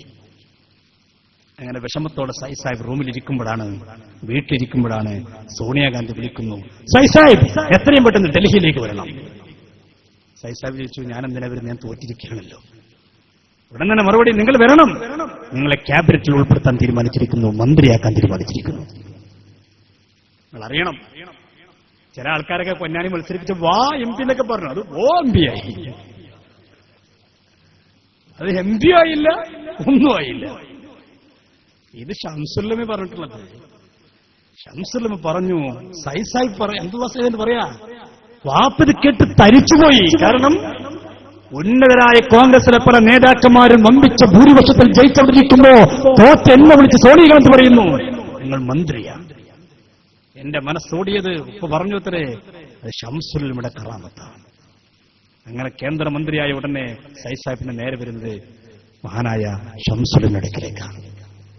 മഗ്രിബിന്റെ സമയമാണ്. ശംസുൽ ഉലമ മഗ്രിബിന്റെ സമയം, മഗ്രിബ് കഴിഞ്ഞാൽ അധിക സമയം ഇബാദത്തിലും ദിക്റും കഴിഞ്ഞുകൊണ്ട സമയമാണ്.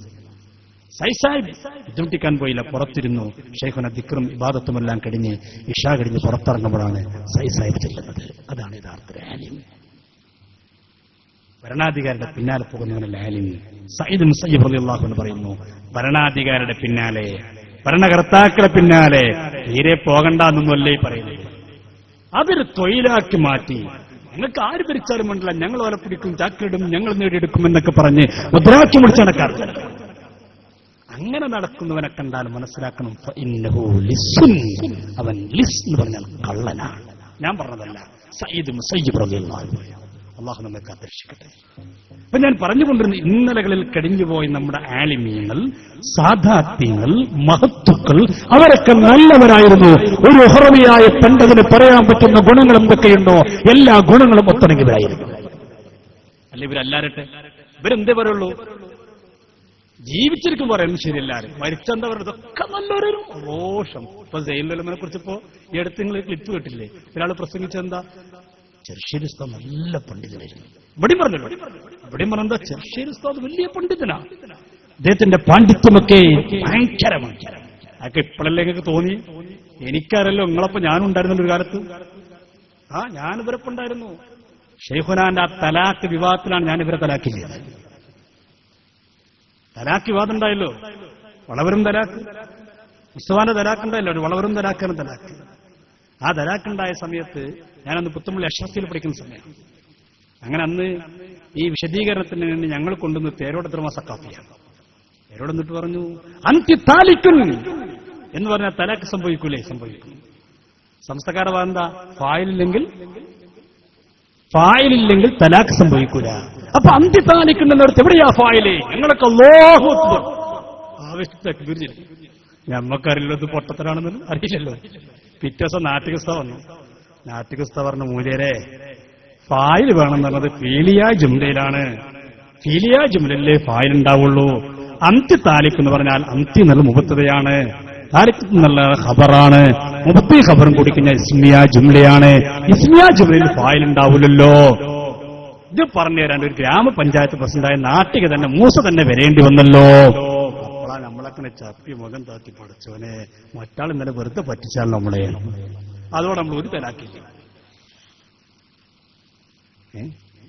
ഉമ്മാനായ ചെറുശ്ശേരി ഉസ്താദിന് അന്ന് ഇവർ പറഞ്ഞ വാക്ക് എനിക്ക് ഓർമ്മയുണ്ട്. അന്ന് ആ വേദിയിൽ, ഇവരുടെ വേദിയിൽ വേറൊരാൾ പ്രസംഗിച്ചു. അദ്ദേഹം ചെറുശ്ശേരി ഉസ്താദിനെ കുറിച്ച് പറഞ്ഞ വാക്ക് എന്നും എന്റെ മനസ്സിൽ തങ്ങി നിൽക്കുന്നത്. ഞാനന്ന് അവരൊപ്പം കൂടിയിരുന്നെങ്കിലും ഒരു വാക്ക് പോലും നമ്മുടെ ആലിമിയെ കുറിച്ച് ഞാൻ പറഞ്ഞിട്ടില്ല.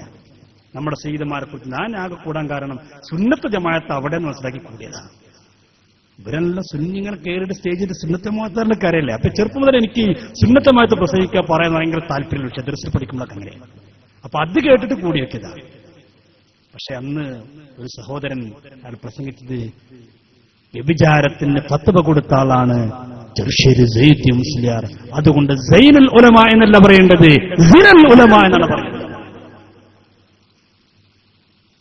എത്ര ഗുരുതരമായ വാക്കുകളൊക്കെയാണ്. അള്ളാഹു നമ്മെ കാത്തിരക്ഷിക്കട്ടെ. എന്നിട്ട് ഇപ്പൊ പറയാ ചെറുശ്ശേരി ഉസ്താദ് വലിയ മഹാനാണ്.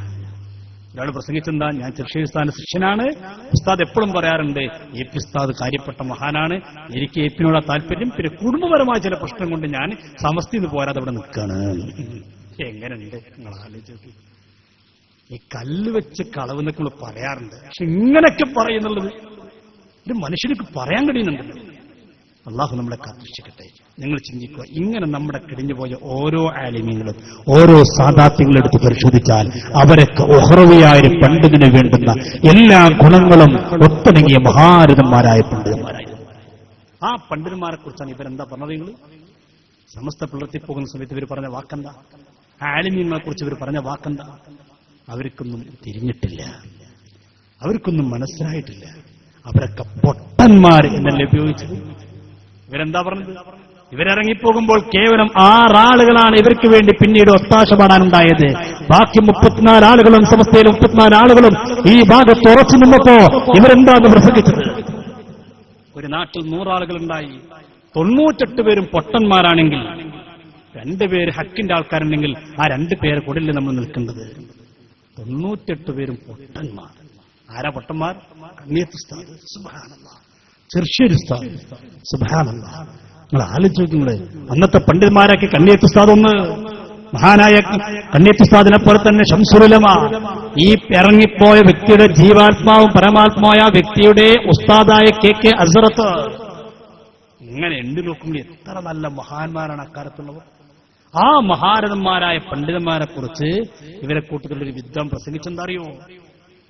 ഭൂരിപക്ഷം അവർക്കുണ്ട് ചെവിനാലൊക്കെ മറ്റുള്ള പൊട്ടന്മാരാണെങ്കിൽ കേൾക്കും. നിങ്ങൾ പറയുന്നത് കേൾക്കും. 98 പൊട്ടന്മാർ, 2 ബുദ്ധിമാന്മാർ. അപ്പൊ ഭൂരിപക്ഷം ഈ പൊട്ടന്മാർക്കാണ്. ഈ പൊട്ടന്മാരായ 98-ന് 2 ബുദ്ധിമാന്മാർ, അറിവുള്ളവരും ചരിത്രം പഠിച്ചവരും ദീൻ പഠിച്ചവരുമായ 2 ആളുകൾക്ക് വില കൽപ്പിക്കാൻ ഈ 98 പൊട്ടന്മാരെ ഭൂരിപക്ഷമാണ് വേണ്ടത് എന്ന് പറയുന്ന ഒരു അവസ്ഥയിലേക്ക് പണ്ഡിതസഭ പോവുകയാണെങ്കിൽ ഈ പണ്ഡിതസഭയുടെ അധ്യക്ഷ കസേരയിൽ ഇരിക്കുന്നതിന് ഞാൻ അല്ലാഹുവിനെ ഭയപ്പെടുന്നു എന്ന് പറഞ്ഞുകൊണ്ടാണ് താജുൽ ഉലമ അവിടെ നിന്ന് ഇറങ്ങിപ്പോരേണ്ടി വന്നത്. കണ്ടോ എന്താ പറഞ്ഞത്? 98 പൊട്ടന്മാർ. എന്നിട്ട് ഇവിടെ വന്നൊരു മൗലവി പ്രസംഗിച്ചെന്താ അറിയോ? ഞങ്ങൾ ആരും ഒന്നും പറയാറില്ല, ഒരു ആലിമിനെ ഞങ്ങൾ ചീത്ത പറയാറില്ല. മറ്റൊരാൾ പറയാനേ ഞാൻ ഇന്ന് വരെ ഒരാളിൽ തെറി പറഞ്ഞിട്ടില്ല. അവിടെ പ്രസംഗിച്ചതാണ്. കഴിയുന്നുണ്ടല്ലോ ഇങ്ങനെയൊക്കെ ഒരു മനുഷ്യനെ കളവ് പറയാൻ. എങ്ങനെ ഇതൊക്കെ സാധിക്കുക? ഞാൻ പറഞ്ഞൊരു വിഷയത്തെക്കുറിച്ച് ഞാൻ പറഞ്ഞിട്ടില്ല, ഞാൻ എങ്ങനെ പറയും? കാരണം പഴയ കാലല്ലോ, എല്ലാം റെക്കോർഡാക്കപ്പെടുന്ന കാലഘട്ടമല്ലേ. പണ്ടൊക്കെ റക്കീബ് അത്യധയെ രേഖപ്പെടുത്തുന്നതല്ലേ പറഞ്ഞുള്ളൂ. ഇന്ന് അങ്ങനെയല്ല, ഒക്കെ ക്ലിപ്പാ, ഒക്കെ രേഖപ്പെടുത്തപ്പെട്ടില്ലേ. ഇവിടെ ഒന്നൊരു മൗലവി പ്രസംഗിച്ചോട്ടുള്ളത് അദ്ദേഹം പറഞ്ഞു ഞങ്ങൾ ഒന്നും പറഞ്ഞിട്ടില്ല. ഓഡിയോ പ്രസംഗം ഇവരെ എനിക്കൊന്ന് ഓഡിയോ ആണ് അയച്ചത്. ആ ഓഡിയോ പ്രസംഗം വന്ന ആളുടെ ഫോട്ടോ ആളെ മനസ്സിലാക്കാൻ ഇട്ടിട്ടുണ്ട്. അദ്ദേഹം പറഞ്ഞു കേട്ടോളൂ. ഇസ്ലാം എന്ന് പറഞ്ഞാൽ ഇങ്ങനെ മുൻഗാമികളെ ഓർക്കുക എന്നത് മതത്തിന്റെ ഒരു ഭാഗമാണ്. ഇസ്ലാം ബഹുമാനത്തിന്റെയും സ്നേഹത്തിന്റെയും ആദരവിന്റെയും മതമാണ്. ഇസ്ലാമിൽ ഒരിക്കലും തെറി പറയുക, ചീത്ത പറയുക എന്നൊരു സംഗതിയെ ഇസ്ലാമിലില്ല. അങ്ങനെ പറയുന്നതെല്ലാം ഇസ്ലാമിനുമായ എന്തെങ്കിലും ഇസ്ലാമിനോട് അനുഭവമുള്ള ആൾക്കാർക്ക് അത് പറയാൻ കഴിയും. ചീത്ത പറയാന്നുള്ള ഇസ്ലാമോട്ടൊരു ബന്ധമില്ലാത്ത, ഇസ്ലാമിനോട് യാതൊരു യോജിപ്പില്ലാത്ത ആളുകളെ ചീത്ത പറയുള്ളൂ, തെറി പറയുള്ളൂ. അപ്പൊ ഇത് കേൾക്കുന്ന ഇവിടെ സാധാരണക്കാരെന്താ മനസ്സിലാക്കാം? ഇയാൾ സുബ്ഹാനല്ലാഹ് ഭയങ്കര കാര്യപ്പെട്ട ആളാണ്, ഒരാളെ ഒന്നും പറയാത്ത ആള്. എന്നിട്ട് ഞാൻ അയാളെന്ന് പറഞ്ഞിട്ടുള്ളൂ. ഞാനിവിടെ എത്തോട്ടും പ്രസംഗിച്ചിട്ടുണ്ട്, പലവട്ടോടെ വന്നിട്ടില്ലേ. അപ്പൊ ഞാൻ എന്തെങ്കിലും ആരും പറഞ്ഞിട്ടുണ്ടോ? ഞാൻ ഒരാളും തെറി പറയാറില്ല, അതൊന്നും എനിക്കറിയില്ല, തെറി പറയാനൊന്നും അറിയില്ല. ആർക്ക്? സുബ്ഹാന ജല്ലാൽ. ഞാനൊക്കെ ദർസിൽ പഠിക്കുന്ന കാലത്ത് കാര്യമായിട്ട് കേട്ടു വളർന്ന ഈ സാധനങ്ങളല്ലേ, അറിയില്ലേ നമുക്ക് ഒരു നന്നായിട്ട്. ആര്? വടശ്ശേരി അസംസ്ലിയ. ഞാൻ പേര് പറയുന്നത് അയാളെ കുറ്റപ്പെടുത്താനല്ല, ആളെ മനസ്സിലാക്കാനാണ്. നമ്മൾ ആരും കുറ്റപ്പെടുത്തലോ വ്യക്തിത്വ നടത്തലല്ല, ആളെ മനസ്സിലാക്കാൻ വേണ്ടി പറയാം. ഇവിടെ ഒന്ന് പ്രസംഗിച്ചതാണ്, തെറി പറയാറേ ഇല്ല. കേൾക്കുന്നു ആൾക്കാരുടെ യാത്രയിലാണ് ഇവിടുന്നാണ് നേതാക്കന്മാർക്ക് പ്രസംഗിക്കാൻ ഞങ്ങൾക്ക് ഞാൻ എത്രവട്ടം പൊളിഞ്ഞു വന്നിട്ട് ഏതെങ്കിലും ഒരാളെ വ്യക്തിപരമായി ആശ്രയിച്ചു. ഞാൻ ഇവിടെ എത്തോട്ടം പ്രസംഗിച്ചിട്ടുണ്ട്, ഞാൻ എവിടെയൊക്കെ പ്രസംഗിച്ചിട്ടുണ്ട്, ഞാൻ ആരെങ്കിലും ഒരു വ്യക്തിഹത്യ നടത്തിയിട്ടുണ്ടോ, ആരെങ്കിലും ചീത്ത പറഞ്ഞിട്ടുണ്ടോ? നമുക്കുണ്ടോ ഇല്ലോ നോക്കാം. അയാൾ പറഞ്ഞ സ്ഥിതിക്ക് അയാൾ ഉണ്ടോന്ന് ചോദിച്ചത്, നമുക്ക് ഉണ്ടോ ഇല്ലോ നോക്കിക്കാം. അത് നമ്മൾ ചെയ്യണ്ടേ? അയാൾ പറഞ്ഞ സ്ഥിതിക്ക് അയാൾ ഉണ്ടോന്നാണ് ചോദിച്ചത്. അപ്പൊ ഉണ്ടെങ്കിൽ ഉണ്ട് അറിയാം, ഇല്ലെങ്കിൽ ഇല്ല അറിയാം. നിങ്ങൾക്കറിയുമോ മഹാനായ റഈസുൽ ഉലമാ കാളമ്പാട് ഉസ്താദ്, എന്റെ പ്രിയപ്പെട്ടവരെ, സമസ്ത കേരള ജംഇയ്യത്തുൽ ഉലമയുടെ പ്രസിഡന്റ് പദവിയിലേക്ക് കാളമ്പാട് ഉസ്താദിനെ നിയമിക്കപ്പെട്ട സമയത്ത് കോഴിക്കോട് മുതലക്കുളം മൈതാനിൽ വെച്ചുകൊണ്ട് ഇവർ യോഗം ചേർന്നപ്പോ ആ യോഗത്തിൽ കാളമ്പാട് ഉസ്താദിനെ കുറിച്ച് ഈ വ്യക്തി പറഞ്ഞ വാക്കെന്തെന്നറിയുമോ?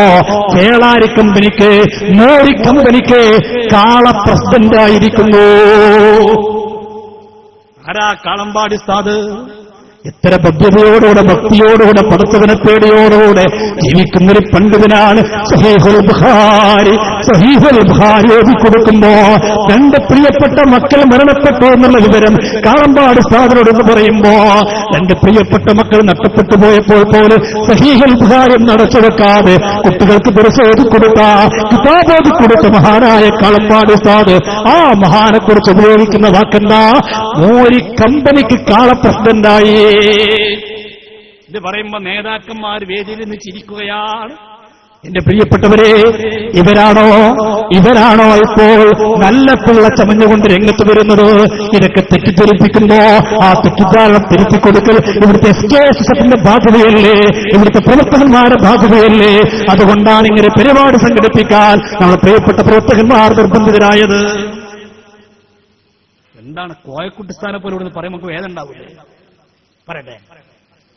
മൂടി എന്നതിന് വേറെയും മലയാളത്തിൽ പറഞ്ഞുകൊണ്ട് അതേ പദം തലപ്പത്തുള്ള ആള് പ്രസിഡന്റാക്കിയതോടുകൂടെ മറുഭാഗത്തിന് മൂല്യം കൂടുതൽ പ്രകടമാകുമെന്ന് നാം മനസ്സിലാക്കേണ്ടതുണ്ടോ?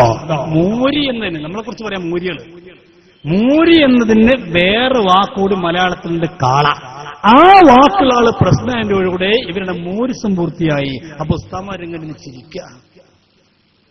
ഒരു പ്രശ്നമില്ല, ഒരു കുഴപ്പമില്ല. ആരെയും പറയണത് നമ്മളൊക്കെ എന്തൊക്കെ പറഞ്ഞോട്ട് നമുക്ക് ഒരു കുഴപ്പമില്ല. സാധുക്കളായ ഞങ്ങളെ പോലത്തെ ദേശങ്ങൾ പറഞ്ഞൊരു കുഴപ്പമില്ല. പക്ഷെ കാളമ്പാട് സ്ഥാനെ കുറിച്ച് പറയുമ്പോൾ മനസ്സ് പൊട്ടൂലേ മുസ്ലിമീങ്ങളെ? മനസ്സ് വേദനിക്കൂലേ മുസ്ലിമീങ്ങളെ? പറയട്ടെ. കാളപൂട്ട് എന്നാണ് പറയാറുള്ളത്. ആ കാളപൂട്ട് യാഥാർത്ഥ്യമായി. കണ്ടോ, കാളപൂട്ട് എന്ന് പറയാറുള്ളത്. കാളമ്പാട് പ്രസിഡന്റായോടുകൂടെ കാളപൂട്ട് ഇപ്പൊ പൂർണ്ണമായി. കാളമ്പാട് സ്ഥാപനം ആരോടായി തുല്യപ്പെടുത്തുന്നത്? ഇത് ശരിയാണോ ചെറുപ്പക്കാരാ? ഇത് ശരിയാണോ ഉപ്പമാരെ? ഇത് ശരിയാണോ ഉമ്മമാരെ? അറിയാതെ പെട്ടുപോയ എന്റെ പ്രിയപ്പെട്ട സഹോദരങ്ങളെ, ഇത് തിരുത്തണ്ടേ നമ്മൾ? നമ്മുടെ അങ്ങനെയുള്ള മഹത്തുക്കളായ ആലിമ്യങ്ങളെ ആക്ഷേപിക്കുമ്പോൾ തിരുത്തി കൊടുക്കണ്ടേ നമ്മൾ? കഴിഞ്ഞില്ല. എന്നിട്ടിപ്പോ നാട് നീളപ്പൊരു തന്ത്രം ഉപയോഗിച്ചിട്ടുണ്ടറിയോ? ഇതൊക്കെ പറഞ്ഞിട്ട് ഉപയോഗിച്ചിട്ട് പറഞ്ഞതറിയോ? ഞങ്ങൾ എവിടെയും തെറി പറയാറില്ല, ഞങ്ങൾ ആരെയും ആക്ഷേപിക്കാറില്ല. അത് മലപ്പുറത്ത് തുടങ്ങിയത്. മലപ്പുറത്ത് സാക്ഷാ നമ്മുടെ ആലിമ്യങ്ങളോ സാദാത്യങ്ങളോ ഇത്തരത്തിലുള്ള വാക്കുകൾ ഉപയോഗിക്കാറുണ്ട്. ഇവരങ്ങനെ അവിടെ തുടങ്ങി വെച്ചു. നിങ്ങൾ കേട്ടോളൂ, അദ്ദേഹത്തിന്റെ പുസ്തകം കേട്ടോളൂ. അദ്ദേഹം പ്രസംഗിച്ചതിന് ശേഷം ഓരോരുത്തരും ഇങ്ങനെ ശുദ്ധ മലയാളത്തിൽ നമ്മുടെ ആലിമ്യങ്ങളെ പറയുന്നത് കേൾക്കാം. അത് മനസ്സിലാക്കാൻ വേണ്ടിയിട്ട് പോതിൻ്റെ കിട്ടുന്നില്ല. ഞാൻ ഇന്നിവിടെ പ്രസംഗിച്ചല്ലോ, ഞാൻ ഇങ്ങനത്തൊന്നും വന്നിട്ടിട്ടില്ല. എന്നിടാൻ നിർബന്ധിതനായിട്ടില്ല. മനസ്സിന്റെ വേദന കൊണ്ട്. കാരണം കോയക്കുട്ടിസ്ഥാനെ കുറിച്ചൊക്കെ പറഞ്ഞിട്ട്, കോയക്കുട്ടിസ്ഥാനെ കുറിച്ച് പറഞ്ഞു, ഷംസുലമയെ കുറിച്ച് ഇവിടെ പറഞ്ഞെന്താ? ഷംസുലമക്ക് പ്രായമേറിയപ്പോൾ ഷംസുലമക്ക് സുന്നത്തെ മാറ്റിന്റെ സ്പിരിറ്റ് പോയി ഇവിടെ പ്രസംഗിച്ചതാണ്. ഷംസുലമക്ക് മരിക്കുന്ന സമയം വരെ അല്പം പോലും സുന്നത്ത് ജമാഅത്തിന്റെ വിഷയത്തിൽ വിട്ടുവീഴ്ചയില്ലാതെ ജീവിച്ചുപോയ ആ മഹാപണ്ഡിതനെ കുറിച്ച് അങ്ങനെ പറയുമ്പോ ഈമാനുള്ള മനുഷ്യന്റെ മനസ്സ് പൊട്ടും, മനസ്സ് വേദനിക്കും. അവർ മറുപടി പറയാൻ നിർബന്ധിതരാകും. കേട്ടോളൂ നിങ്ങൾ. അയാളെങ്ങനെ പറയാം, ഞങ്ങൾ നേരത്തെ തെറി പറഞ്ഞിട്ടില്ല, ആരും ഒന്നും പറഞ്ഞിട്ടില്ല. അത് പറഞ്ഞു കഴിയുമ്പോഴേക്ക് അനുയായികൾ ഇങ്ങനെ ഓരോരുത്തർ കേട്ടോളൂ. ഉള്ളാളം തങ്ങൾ മുതൽ ഓരോരുത്തരും പറയുന്ന വാക്കുകൾ കേട്ടോളൂ. ഞാൻ കുറച്ചരിക്കും, എനിക്ക് നല്ല പരീക്ഷകളൊക്കെ ഉള്ളതുകൊണ്ട് കുറച്ചരിക്കങ്ങൾ ഇതിന് കേട്ടാൽ മതി, എനിക്കില്ല പണിയൊന്നുമില്ല. പിന്നെ ഞങ്ങൾക്കറിയാത്തതിൽ ഒന്നുണ്ട്, നിങ്ങളെപ്പോലെ ചീത്ത പറയാൻ ഞങ്ങൾക്കറിയില്ല. മാപ്പന്നതാണ് സ്കൂള്, നിന്റെ മാപ്പന്നതാണ് സ്കൂള്. ആരാ പറഞ്ഞത്? ഇത് ആ വിഭാഗത്തിന്റെ പ്രസിഡന്റിന്റെ വാക്കാണ്. ആരെ കൂടെ പറഞ്ഞോ? നാലകത്ത് സൂപ്പിയോട് ചോദിച്ചാണ്. നാലകത്ത് സൂപ്പി അവർക്കെതിരെ സ്കൂൾ കൊടുത്തില്ല, വിദ്യാഭ്യാസ മന്ത്രിയാകുമ്പോൾ. അപ്പൊ ചോദിക്കാണ്, ആ ചോദിച്ച വാക്കൊന്നും എനിക്ക് പറയാൻ ഉദ്ധരിക്കാൻ മടിയുള്ള വാക്കുകൾ. അത് പറയട്ടെ. നിങ്ങളെപ്പോലെ ചീത്ത പറയാൻ ഞങ്ങൾക്കറിയില്ല. മുജാഹിദിനെ വരയാക്കാൻ, ജമാഅത്തിനെ തീട്ടമാക്കാൻ, മുജാഹിദിനെ വരയാക്കാൻ, ജമാഅത്തിനെ തീട്ടമാക്കാൻ. നിങ്ങളെപ്പോലെ ചീത്ത പറയാൻ ഞങ്ങൾക്കറിയില്ല. ട്രൗസർ ഇട്ടുന്ന അതിന്റെ ഒന്ന് കോണം കെട്ടിയാടോ ആയിരുന്നോ? ഇന്നലെ വരെ ട്രൗസർ ഇട്ടുന്ന അതിന്റെ ഒന്ന് കോണം കെട്ടിയാടോ ആയിരുന്നോ? അറിയില്ല എന്ന് പറഞ്ഞാൽ അല്ലാഹുവിന്റെ ഹബീബ് പഠിപ്പിച്ചു, നിങ്ങളങ്ങനെ പറയരുത്, നിങ്ങളങ്ങനെ പറയരുത് എന്ന് പഠിപ്പിച്ചു. അതുകൊണ്ട് ഞങ്ങൾ പറയുന്നില്ല. അറിയുന്നവരൊക്കെ നമ്മളെ കൂട്ടത്തിലുണ്ടാവും. അപ്പോഴും ഓർമ്മ വരും, നമ്മൾ കുറെ പറഞ്ഞു വെച്ചുക്കണമെന്ന്. ഇവരവരാണ് പറയാൻ അറിയുന്നവരൊക്കെ നമ്മളെ കൂട്ടത്തിലുണ്ട്, പക്ഷെ ഞങ്ങളങ്ങനെ പറയില്ല. പറയട്ടെ. പക്ഷെ നമ്മൾ അനുവദിക്കൂല. എനിക്ക് കാള പ്രസിഡന്റാകാൻ ഞാൻ ഒരു യോജിപ്പുള്ള തെരഞ്ഞെടുപ്പ് ഞാൻ എന്തെങ്കിലും പറഞ്ഞിരിക്കുന്നത്.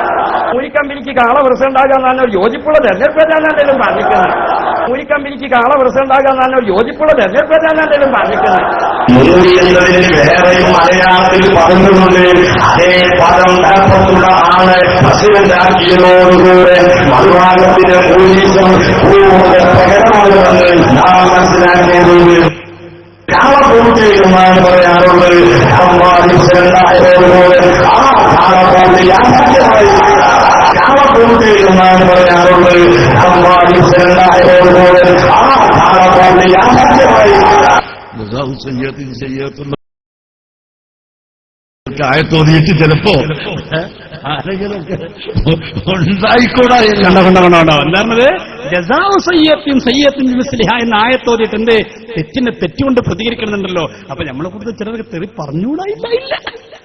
അവർക്ക് പിന്നെ ഓർമ്മ വരുന്നത്, കാരണം അയാൾ ഇരിക്കുമ്പോഴാണ് മറ്റു പറഞ്ഞത്. പറയട്ടെ, നീ കേട്ടോളൂ, ഓരോരുത്തർ പറഞ്ഞോട്ടെ. പക്ഷെ ഞങ്ങളങ്ങനെ ആ ഭാഗത്തല്ല.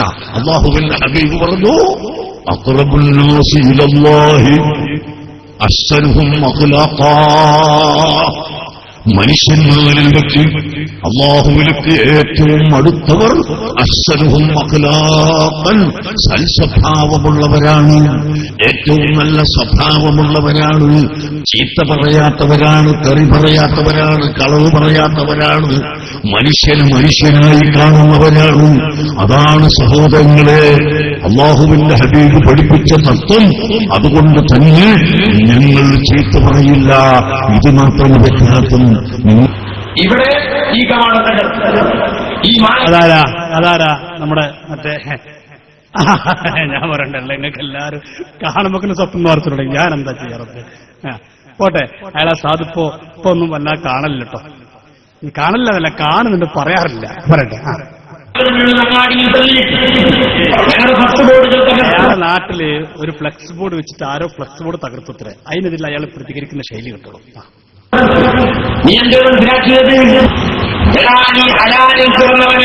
ആരോട്?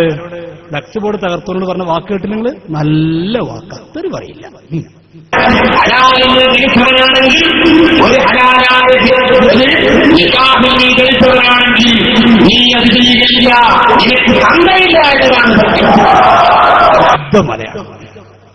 ശുദ്ധ മലയാളം. മൂലയൊരു തലയെ കിട്ടും കെട്ടി നല്ല വാക്ക്. ഇയാൾ എന്നിട്ട് ഇപ്പോൾ പറഞ്ഞിട്ടുണ്ട് അതൊക്കെ ഞങ്ങളെ കൊണ്ട് ഇടിയിപ്പിച്ചതല്ലേ നിങ്ങൾ? ഇതൊന്നും ഞാൻ അന്നവിടെ പറഞ്ഞപ്പോ ഒന്നും പറഞ്ഞിട്ടില്ലല്ലോ. ഞാൻ എന്തേ പറഞ്ഞത്? കാളമ്പാടി ഉസ്താദിനെ പോലെയുള്ളവർ, ചെർഷീർ ഉസ്താദിനെ പോലെയുള്ളവർ, കണ്ണീത്ത് ഉസ്താദിനെ പോലെയുള്ളവർ, ഷംസുൽ പോലുള്ള മഹാന്മാരാണ്. അവരുടെ മാർഗത്തിൽ നിങ്ങൾ നിൽക്കണം എന്നല്ല അന്ന് പ്രസംഗിച്ചിട്ടുള്ളൂടെ. അതിന് എന്തൊക്കെ ഇവിടെ പറഞ്ഞത്? ഇഫായിഷയുടെ പേരിൽ പരിപാടി സംഘടിപ്പിച്ചിട്ടില്ല. ആ തെറിയൊക്കെ പറഞ്ഞവിടെ എനിക്ക് എന്റെ മനസ്സ് വേദനിച്ച് ഞാനത് കേട്ടപ്പോ കോഴിക്കുട്ടി ഉസ്താദിനെ കുറിച്ച് പറഞ്ഞപ്പോ ഉസ്താദിന്റെ വീട്ടിൽ നിന്ന് പോയി നോക്കിങ്ങൾ. ആ ഉസ്താദ് കടക്കുന്നത്, ആ കടത്തറിൽ കിടന്ന് ചെല്ലുന്ന ദിക്റുകളൊക്കെ ഖുർആനോദിരിക്കല്ലേ കോഴിക്കുട്ടി ഉസ്താദ്. ആ മഹാനക്കട് വേദനിപ്പിക്കുമ്പോ നിങ്ങൾക്കറിയില്ല. ഞാൻ പറയണ്ടല്ലോ, കോഴിക്കുട്ടി ഉസ്താദ് നിങ്ങളുടെ നാട്ടിൽ ജോലി ചെയ്താളല്ലേ? അല്ലേ സാറേ, ഇവിടെ ജോലി ചെയ്തല്ലേ? നിങ്ങൾക്കറിയില്ലേ കോഴിക്കുട്ടി ഉസ്താദിനെ? ഞാൻ പരിചയപ്പെടുത്തുന്നു. എന്നേക്കാളത് നിങ്ങൾക്കറിയില്ല. ആ മഹാന്റെ ജീവിതം നിങ്ങൾക്കറിയില്ലേ? ആ മഹാനെ കുറിച്ചുകൂടെ പറഞ്ഞ വാക്കെന്താ? വിഷമല്ലേ നമുക്കിതിൽ? മനസ്സിന് പ്രയാസല്ലേ? എന്തും പറയാനാ? എന്നിട്ട് എന്ത് പറഞ്ഞു പോയാലും അവര് പറഞ്ഞോട്ടെ, നമ്മളൊന്നും പറയണ്ടാന്നോ? നിങ്ങൾക്ക് ദീനോട് താല്പര്യമില്ല, ആലിമീങ്ങളോട് താല്പര്യമില്ല. നമ്മുടെ മനസ്സ് വേദനിക്കുക. എപ്പോഴുമൊന്നും അൽഹുബ്ബത്തില്ല വൽബുഗ്ദില്ല. അള്ളാഹുവിന്റെ മാർഗത്തിലായിരിക്കണം ഒരാളെ സ്നേഹിക്കേണ്ടത്. അള്ളാഹുവിന്റെ മാർഗത്തിൽ രക്ഷപ്പെടും. അത് ഈമാന്റെ അടയാളമാണ്.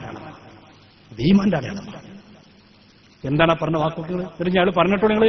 അത് ലൈവായിട്ട് ഇവിടുന്നുള്ള ഉപരി പറയാണ്.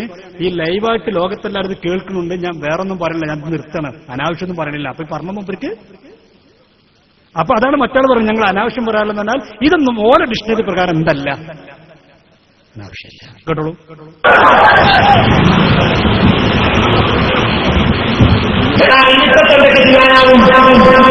ഇരുട്ടത്തേണ്ടൊക്കെ ചെയ്യാനാവും. ഈ മൈക്കിലൂടെ പറയുമ്പോഴും ഇത് ലോകത്തൊക്കെ കേൾക്കുന്നതിന് പേടിച്ചിട്ട് ഞാനിപ്പോ പറയുന്നില്ല. കണ്ടോ?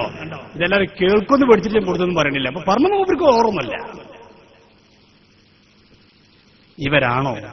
ഇവരാണോ നമ്മൾ അനുകരിക്കേണ്ടത്?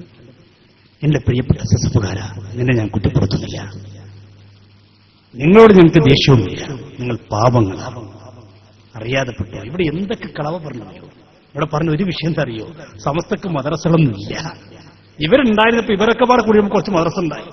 ഇവർ പോകുന്ന ശമ്പക്ക് എവിടെ മദ്രസാന്ന് പടച്ചറബേ. നിങ്ങൾ ആലോചിച്ച് നോക്കിങ്ങള്. ഇവരൊപ്പം ഉണ്ടാകുന്നിടത്ത് ഇവരൊപ്പം കൂടിയുണ്ട് നമുക്ക് കുറച്ച് മദ്രസ ഉണ്ടായി. ഇവര് പോകുന്ന ശമ്പം മദ്രസല്ല. മദ്രസ വെച്ച് പഠിക്കണ്ട നിങ്ങള്. 1952 മദ്രസക്ക് അംഗീകാരം കൊടുക്കുമ്പോ, ഓഗസ്റ്റ് 26 തീയതി അംഗീകാരം കൊടുക്കുമ്പോ അന്ന് മദ്രസ 10 മദ്രസയാണുള്ളത്. 1956 149 മദ്രസയായി. 86 5449 മദ്രസയായെങ്കിൽ എന്റെ പ്രിയപ്പെട്ടവർ 1990 ആയപ്പോൾ 6440 മദ്രസയായി. ഇവര് പിരിഞ്ഞു പോകുന്നത് 1989. ഇനി വിശ്വസിക്കുക. ഇവര് പോയതിന് ശേഷം 2015 കഴിഞ്ഞ് ഇപ്പോ 2016 ഇപ്പൊ നമുക്ക് എത്ര മദ്രസയുണ്ട്? ഇപ്പൊ നമുക്ക് 9595 മദ്രസ. അറിയണം, ഇവര് പോകണ കാലത്ത് മദ്രസ 6000 പരമുണ്ട്. 6000 പരം എന്ന് പറഞ്ഞാൽ വേണ്ട സ്ഥലത്തൊക്കെ മദ്രസ ഉണ്ടാക്കിയിട്ടുണ്ട്. പിന്നെ നമ്മൾ മദ്രസ ഉണ്ടാക്കിയിട്ട് പിന്നെ ഉണ്ടാക്കൂലോ. പിന്നുള്ള സ്ഥലത്തിൽ ഉണ്ടാക്കുള്ളൂ. എന്നിട്ടും നമ്മൾ ഇവർ പോയതിന്റെ ശേഷം നമ്മൾ മദ്രസ ഉണ്ടാക്കിയിപ്പോൾ 9595 മദ്രസ.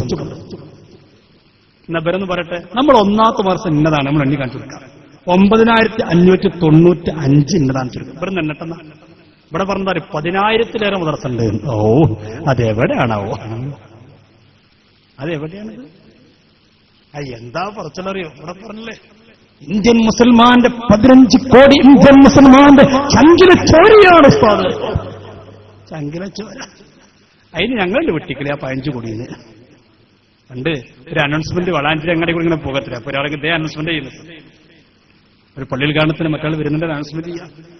ഇന്ത്യൻ മുസൽമാന്റെ 15 കോടി മുസൽമാന്റെ ചങ്കില ചോരയായ ഖബറുൽ കന്തപുരം കടന്നു വരുന്നു. ഏതാനും നിമിഷങ്ങൾ കടന്നു വരുന്നു. അപ്പൊ ഒരു ചായക്കടയിൽ ചായ പറഞ്ഞ കാക്കത് ഇങ്ങനെ കേട്ടിട്ട് കൈവിട്ടിട്ട് മനം നിർത്തുകയാണ്. അപ്പം വലിയ പ്രതീക്ഷയിലെ ഇതിൽ വാർന്നു. അപ്പൊ ചായക്കാർ അലമാൻ എന്താ പറഞ്ഞു ചോദിച്ചു. ഞാൻ 15 കോടി മുസ്ലിമീങ്ങളെ ചങ്കിലച്ചോരായി കാണുന്നു. എന്നാലേ ആ 15 കോടി നിന്റെ പേരന്റെ ഒട്ടിക്കലട്ടോ പറഞ്ഞു. അല്ലേ, മൊത്തം മുസ്ലിമീങ്ങളെ പുറമെ ഏറ്റെടുക്കുക കണക്ക്, എന്നിട്ട് അതിന്റെ ചങ്കിലച്ചോരാക്ക. എവിടെയാണ് ഇപ്പൊ 15,000 വരുന്നത്? നമ്മുടെ മദ്രസ വെബ്സൈറ്റിൽ പോയി പരിശോധിച്ചോ. വേണമെങ്കിൽ ചേളായിരിക്കുന്നു 1ാമത്തെ മദ്രസേതാ, അവിടെ കാണിച്ചേരും 2ഏതാ 3ഏതാ. 9,595-ാമത്തെ മദ്രസേതാ. ഒന്ന് ചേളാരിൽ ചെല്ലോ കാണിച്ചു തരും. ഇവരോട് ചോദിച്ചാലോ, അത് കുറച്ച് ഗുജറാത്തിൽ കുറച്ചുണ്ട്, അവർ പോയേക്കൂലല്ലോ. പിന്നെ കുറച്ച് കാശ്മീരിലല്ലോ ഭയങ്കര അവിടെയാണ്. ഞങ്ങളെ മദ്രസ ഓരോന്നോരോന്ന് അക്കമിട്ടുണ്ട്. പിന്നെ പറഞ്ഞെന്താ, ഇവിടെ പറഞ്ഞു നമുക്ക് സ്ഥാപനങ്ങളൊന്നുമില്ല, സ്ഥാപനങ്ങളൊക്കെ ഇവരുണ്ടാക്കിയതാണ്. അത് നിങ്ങളതാ. മർക്കസാരുണ്ടാക്കിയത്. ഞങ്ങളുടെ സമസ്തക്കാർ പ്രശ്നത്തിന് ചെല്ലാത്തതുകൊണ്ട് നിങ്ങൾക്ക് സുഖമായിട്ട് പോകാം, അത്രേ ഉള്ളൂ. മർക്കസ് ആരാ തിരക്കലിട്ടത്? സൈദിയ അറബി കോളേജ് ആരാ തിരക്കലിട്ടത്? എന്റെ കയ്യിൽ രേഖകൾ സംസാരിക്കുന്നത്. രേഖകൾ ഞാൻ ആ പുസ്തകങ്ങളൊക്കെ ഏറ്റിക്കൊണ്ടു കാസർകോട്ട് നിങ്ങൾ കൊണ്ടുവരണ്ടേ, മടി കൊണ്ട് കൊണ്ടുവരുന്നത് അതൊക്കെ ഏറ്റി വരണ്ടേ. M.A. അബ്ദുൽ ഖാദർ മുസ്ലിം ഇത്ര കട്ടിയുള്ള പുസ്തകമുണ്ട്. ആ പുസ്തകത്തിലൊക്കെ പറയുന്നുണ്ട് ഷംസുൽ ഉലമയും കന്യ പ്രസാദിന്റെ നേതൃത്വത്തിലാണ് മർക്കസ് സഖാഫത്ത് സുന്നി ഉണ്ടായത്, സൈദിയ അറബി കോളേജ് ഉണ്ടായത്. ഇന്ന് നിങ്ങൾ ചെല്ലു സൈദിയ അറബി കോളേജിന്റെ ശിലാ ഫലകത്തുമൽ കാണാ കന്യ തഹബുദ് മുസ്ലിയ. ഞങ്ങൾ ദാറുൽ ശിലാ ഫലകത്തിൽ നോക്കണേ, അമ്മുണ്ട് AP ബുക്ക് മുസ്ലിം. പട്ടിക്കാട് ജാമിയ രബികൊഞ്ചല്ലിയും AP ബുക്ക് മുസ്ലിം ഉണ്ടോ? വളാഞ്ചേരി മർക്കസ് തർബിയത്തുൽ ഇസ്ലാമിയ ചെന്ന് നോക്കണ്ടോ? നിങ്ങൾ പോയിട്ട് എത്ര സ്ഥാപനം ഉണ്ടായിരുന്നു? ഒന്നും വേണ്ട. സമസ്ത എഞ്ചിനീയറിംഗ് കോളേജ് നടത്തുന്നു കേരളത്തിൽ ഏറ്റവും നല്ല രീതിയിൽ. മന്ത്രിമാരോടും പറഞ്ഞല്ലേ, കേരളത്തിൽ ഏറ്റവും നല്ല രീതിയിൽ എഞ്ചിനീയറിംഗ് കോളേജ് നടത്തുന്നത് സമസ്ത കേരള ജമിയത്തുൽ ഉലമയുടെ എഞ്ചിനീയറിംഗ് കോളേജാ. നിങ്ങൾ ഉണ്ടാക്കിയതാ? എന്നിട്ട് ഇവിടെ പറ നിങ്ങൾക്ക് എന്താ ഉള്ളത്? ഞങ്ങൾക്ക് ഒന്നുമില്ല. ഞങ്ങൾക്ക് അഹങ്കാരമൊന്നുമില്ല, ഞങ്ങൾക്ക് ഒന്നുമില്ല, ഒരു കുഴപ്പമില്ല. പക്ഷെ ഞങ്ങൾക്കുണ്ട് നല്ല ആലിമിന് എളുപ്പുണ്ട്, ഞങ്ങളെ സ്വത്തതാ. പക്ഷെ കള പറയുന്നത്, കള പറയും ഞങ്ങൾക്ക് കൈവർപ്പിക്കും. ഇവിടെ മൂപ്പരിനെ പറഞ്ഞെന്താ, കള പറയാൻ പാടില്ല, കള പറയൽ ഏറ്റവും വലിയ തെറ്റാണ്. എന്നിട്ടാ മൂപ്പര് പറഞ്ഞതൊക്കെ അതാണ് പറഞ്ഞത്. കേൾക്കും നിങ്ങൾ? കള പറയാൻ പാടില്ല എന്നിട്ട് മൂപ്പര് പറഞ്ഞതോ മുഴുവൻ കള പറയില്ല. ഇത് ഏത് കുട്ടികൾക്ക് അറിയുന്ന കാര്യങ്ങളിലെ സമസ്തയുടെ മദ്രസയുടെ എണ്ണവും, സമസ്തയുടെ കീഴിലുള്ള പള്ളികളുടെ എണ്ണവും, സമസ്തയുടെ കീഴിലുള്ള സ്ഥാപനങ്ങളുടെ എണ്ണവും, സമസ്തയുടെ കീഴിലുള്ള മഹല്ലുകളുടെ എണ്ണവും എല്ലാവർക്കും അറിയുന്ന കാര്യമല്ലേ. ഇനി ഇവർക്ക് മദ്രസ ഉണ്ട് നോക്കാം.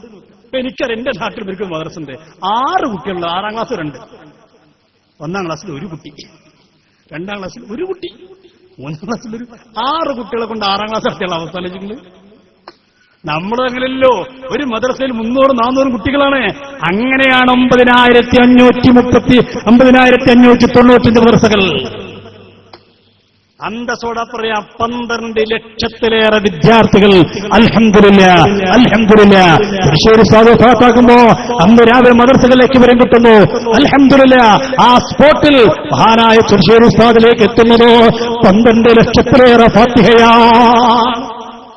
ഒരു ദിവസത്തിൽ എന്റെ മുസ്ലിമീങ്ങൾ അറിയണം, റസൂലുള്ളാഹിന്റെ ഹദറത്തിലേക്ക് 12 ലക്ഷം വിദ്യാർത്ഥികൾ 3 സ്വലാത്ത് വീതം ചെല്ലുമ്പോ 36 ലക്ഷം സ്വലാത്തല്ലേ മുത്തനബിന്റെ പരിശുദ്ധമായ റൗളയിലേക്ക് ഒരു ദിവസം സമസ്ത കേരള ജമിയത്തിനെ മയക്കുന്നത്. ചില്ലറ കാര സംശയത് 36 ലക്ഷം സ്വലാത്ത് ഒരു ദിവസത്തിൽ. ചില മാസത്തിൽ 10 സ്വലാത്തിലും അതൊന്നും കൂട്ടിയിട്ടില്ല, 3 വെച്ച് കൂട്ടിയിട്ടാ പറഞ്ഞത്. 10 സ്വലാത്തിൽ മാസം 3 വെച്ചും കൂട്ടിയിട്ടാ പറഞ്ഞത്. 36 ലക്ഷം സ്വലാത്ത് ഒരു ദിവസത്തിൽ സമസ്തന്റെ പേരിൽ ഷെയ്ഖുന ബഹുമാനപ്പെട്ട ഹബീബ് അലി സല്ലല്ലാഹു അലൈഹി വസല്ലം റൗളയിലേക്ക് എത്തുക. ഇതൊക്കെ നിസ്സാരമായി കണ്ട കാര്യങ്ങളാ, ഇതൊക്കെ ചില്ലറക്കാരായിട്ട് കണ്ടതാ. എന്നിട്ട് ഇവിടെ വന്നിട്ട് കളവ് പറയാ, അതും റിഫായ് ഷെയ്ഖിന്റെ പേരിൽ. അതാ വേദന. അവർ മറുപടി നല്ല പേര് വെക്കട്ടെ. സ്വാഗതം പറഞ്ഞത്രേ, മറുപടി ഒന്നും പറയണില്ല. റിഫായ് ഷെയ്ഖും തുടങ്ങിയിട്ട് പിന്നെ പറഞ്ഞതൊക്കെ നമ്മളെ കേട്ടോളൂ. ഒരു മുസ്ലിമായ മനുഷ്യൻ കളവ് പറയാൻ സാധ്യതയുണ്ടോ? അല്ലാഹുവിന്റെ റസൂൽ പറഞ്ഞില്ല, അതിന് ഒരു സാധ്യതയുമില്ല. മുസ്ലിമാണോ അവൻ കള്ളം പറയുകയില്ല. അള്ളാഹു റസൂൽ സല്ലല്ലാഹു അലൈഹി വസല്ലം പറഞ്ഞ മുസ്ലിമാണ് കളവ് പറയില്ല. ഇയാൾ പറഞ്ഞതൊക്കെ കളവാണ്. അള്ളാഹു നമ്മളെ കാത്തിരക്ഷിക്കട്ടെ. എന്നിട്ട് ആളുകളെ തട്ടിപ്പ് നടത്തി മുന്നോട്ട് പോകുമ്പോൾ നമ്മൾ തിരുത്തണ്ടേ? ഇപ്പൊ പുതിയ തട്ടിപ്പ് ഇറങ്ങിക്കും. എന്തറിയോ, റസൂലുള്ളാഹിന്റെ ചെരിപ്പ്, ആ ചെരിപ്പ് ഒരു തുണിമ തട്ടില്ല, ഒരു ടവലുമേ. എന്നിട്ട് ആ ടവലുമ ചെരിപ്പിന്റെ രൂപം ഉണ്ടാക്കിയേക്കും. എന്നിട്ട് ഇപ്പൊ അതുകൊണ്ട് കച്ചവടം തുടങ്ങിയിരുന്നു. ഏറ്റവും ലേറ്റസ്റ്റാ. മുടിയും പൊടിയും ചട്ടിയും പാത്രമൊക്കെ പോയി. ഇപ്പൊ ഒരു തുണിമേ അവന് സണത് ചോദിക്കാൻ ബുദ്ധിമുട്ടില്ലല്ലോ, അതിന് സണതന്നെ ആവശ്യമില്ലല്ലോ. കാരണം എന്താ, ചെരുപ്പൊന്നും അത് പറയണില്ല. കാരണം എന്താ, ഇത് ചെരുപ്പ് തട്ടിയ സ്ഥലത്ത് ചെരുപ്പിന്റെ രൂപത്തിൽ വരച്ചുണ്ടാക്കിയതാണ്. അല്ലാ, അതിനെക്കുറിച്ച് ഇങ്ങനെ വർണ്ണിക്കുന്ന കേട്ടോട് നിങ്ങള്. മഹത്തായ നഅലെ മുബാറക്ക് മർക്കസിന്റെ സമ്മേളനത്തിലേക്ക് വരുന്ന സമയത്ത് മുത്തനബി സല്ലല്ലാഹു അലൈഹി വസല്ലമ തങ്ങളുടെ ഷഅറ മുബാറക്ക് നേരത്തെ നമ്മൾ കണ്ടതുപോലെ ദുബൈ ഔഖാഫ് ഹെറിറ്റേജ് മേധാവി ഡോക്ടർ ഹസൻ ഹസറജി കാന്തപുരം ഉസ്താദിന് കൈമാറുന്ന സദസ്സിൽ അദ്ദേഹത്തിന്റെ സാന്നിധ്യം ഉണ്ടായിരുന്നു. ആ മഹത്തായ സദസ്സിൽ വെച്ചുകൊണ്ട് അൽഹംദുലില്ലാഹ് പ്രിയപ്പെട്ട മുഫ്തി വഖർ അഹ്മദ് എന്നു പേരുള്ള വലിയ ആ റസൂലുള്ളാഹിയുടെ മുഹിബ്ബ്, അദ്ദേഹം ആ പാദം, ആ പരിശുദ്ധമായ നഅല് കാണിച്ചു കൊടുത്തപ്പോൾ നമ്മുടെ പ്രിയപ്പെട്ട റഫീഖ് മുസ്ലിയാർ ആ പരിശുദ്ധമായ തിരുപാദം നഅലെ മുബാറക്ക് അദ്ദേഹത്തിന്റെ കയ്യിലുണ്ടായിരുന്ന പരിശുദ്ധമായ തുണി കൊണ്ട് അത് നന്നായി തുടച്ചു. എന്താ പറഞ്ഞത്? മർക്കസിലേക്ക് നഅലെ മുബാറക്ക് വന്നു. മനസ്സിലായില്ല? ചെരുപ്പുണ്ട്, റസൂലുള്ളാഹിന്റെ ചെരുപ്പ്, ഷാർ മുബാറക്ക് മുടി, അത് ചെരുപ്പാ. അത് കൊണ്ടുവന്നപ്പോ റഫീഖ് സാഹിബ് എന്ത് ചെയ്തു? ആ ചെരുപ്പ് മുപ്പത്തിലുള്ള ടവലോട് തുളച്ചു. ഞാൻ ടവല ഇവിടെ കൊടുക്കുന്നുണ്ട്, ഇവിടെ ചെരുപ്പിലോടുന്നുണ്ട്, ഇവിടെ ടവല അവരട്ടെ. തുടച്ച തുണിയിൽ 2 കഷ്ണം തുണിയാണ് അദ്ദേഹത്തിന് ലഭിച്ചത്.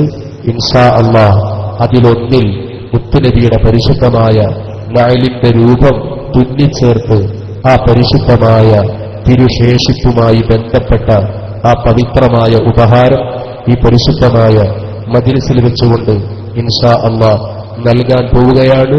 അത് നൽകുന്നത് കേരളത്തിൽ മാദിഹുർ റസൂലായി അറിയപ്പെടുന്ന പ്രവാചക തിരുനബി സ്നേഹ പ്രഭാഷണങ്ങളിലൂടെ വിശ്വാസികളുടെ മനം കവരാൻ അവസരം അള്ളാഹു കൊടുത്ത ഒരുപാട് വലിയ വലിയ ആലിമീങ്ങൾക്ക് ബീജാപകം നൽകാൻ അള്ളാഹു അവസരം കൊടുത്ത വന്യരായ ഉസ്താദ് പകര മുഹമ്മദ് അഹ്സനി ആരസാനം കൊടുക്കാൻ പറ്റിയ സാധന. നമ്മളെ ടിക്കറ്റേ മൂപ്പരല്ല കൊടുക്കണത്.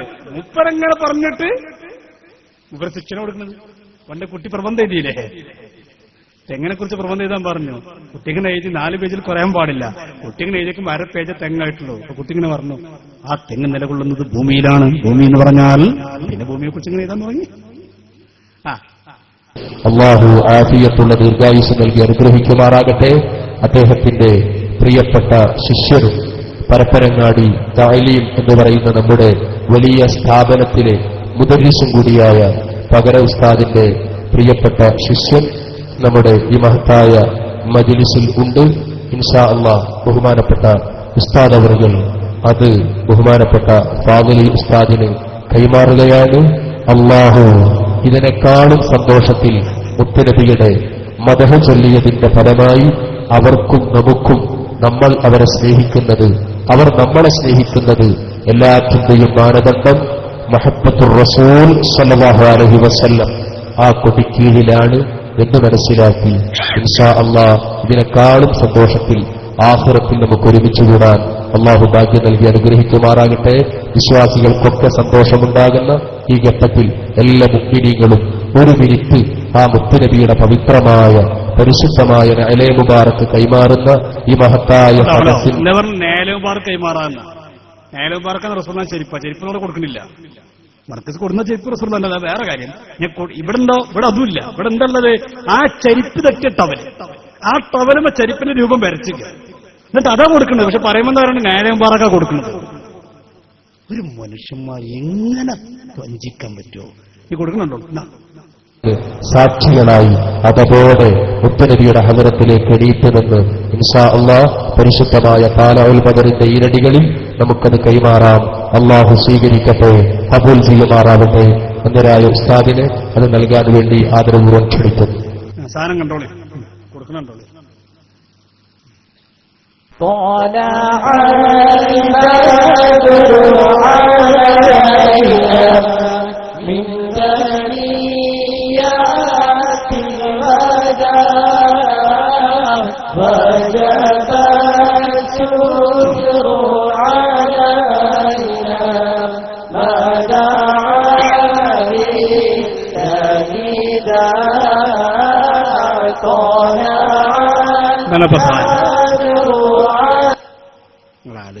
എന്തൊക്കെ തട്ടിപ്പാണ്,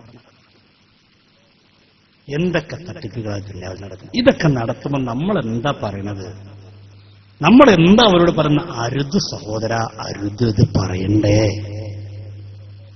ഇത് പറയൽ നമ്മുടെ ബാധ്യതയല്ലേ കൂട്ടരെ? ഹക്ക് കണ്ടിട്ട് മിണ്ടാതിരുന്ന ആ പടച്ചന്റെ മുന്നിൽ ചെന്ന മറുപടി പറയണ്ടേ? അതല്ല, ഇതൊക്കെ കേട്ടിട്ട് നമ്മളിങ്ങനെ മിണ്ടാതിരിക്കണം എന്നാ പറയുന്നത്. അള്ളാന്റെ ദീനല്ലേ വികൃതമാക്കുന്നത്? എന്നിട്ട് നാട്ടിനിടെ പറഞ്ഞെന്താ, കണ്ണിയത്ത് ഉസ്താദും ശംസുലുലമയും കാണിച്ച മാർഗത്തിലാണ് ഞങ്ങളുള്ളത്. എന്ത് മാർഗത്തിലാണുള്ളത്? നിങ്ങൾ ശംസുലുലമയെയും കണ്ണിയത്ത് ഉസ്താദിനെയും വേദനിപ്പിച്ച മാർഗത്തിലല്ലേ ഉള്ളത്? കണ്ണിയത്ത് ഉസ്താദിന്റെ ദ്വാക്കിരയായ ആളുകളല്ലേ നിങ്ങൾ? അല്ലേ? നിർഭയം എന്ന് പറഞ്ഞെന്താ, കണ്ണിയത്ത് ഉസ്താദ് ഹക്ക് പറയാൻ പുറപ്പെട്ടപ്പോ മൈക്ക് മാറ്റിവെച്ചു നമ്മള്. ഇവരന്ന് പ്രസംഗിച്ച ഇപ്പൊ പാട്ടച്ചവൻ തിരിച്ചടിച്ചില്ലേ, ശരിക്കാണ് കൊടുത്തില്ലേ? അതെന്താ? ഉള്ളാളന്തങ്ങള് ഇവരുടെ പ്രസിഡന്റ് കേരള യാത്രയിൽ പ്രസംഗിക്കാൻ നിന്നപ്പോ മൈക്ക് ഓഫാക്കി. നമ്മൾ ആരോപിക്കില്ല, ഉള്ളാളങ്ങളെ പേരക്കുട്ടി പറയുന്നത്. നമ്മൾ പറഞ്ഞു പറയണ്ട, പേരക്കുട്ടി കരഞ്ഞ് പറയാ, ഈ വാപ്പല്ലേ ഈ പ്രസ്ഥാനം ഉണ്ടാക്കി, ശരിയാണ്, വാപ്പയും മുപ്പര് അറിയില്ല, ഇറങ്ങി പോകുന്നത്. എന്നിട്ട് ആ വാപ്പാക്ക് മൈക്ക് കൊടുത്തില്ല പ്രസംഗിക്കാൻ. കണ്ടോ, കണ്ണിയത്ത് ഉസ്താദിന്റെ കുരുത്തക്കേട് എന്ന് പറഞ്ഞാലേ അത് ഉന്തുമഴയായിട്ട് ഇങ്ങനെ വരില്ലേ? അങ്ങനെയൊക്കെ പ്രകടമാകാം, അതിങ്ങനെയൊക്കെ കാണും. നിങ്ങൾ എന്തൊക്കെ പറഞ്ഞോ അതൊക്കെ നിങ്ങളുടെ ജീവിതത്തിൽ പോർന്നുകൊണ്ടിരിക്കില്ലേ? കണ്ണിയത്ത് ഉസ്താദിന്റെ പേരക്കുട്ടി പറഞ്ഞോട്ടോളി. ഈ ഓട്ടത്തിൽ നിങ്ങനെ ഞങ്ങൾ കാറിൽ കയറുന്നു, കുമാരൻ ബാങ്കുട്ടി കുറച്ച് ആൾക്കാർക്ക് അപ്പൊ നല്ല ആവേശത്തിലാണ്.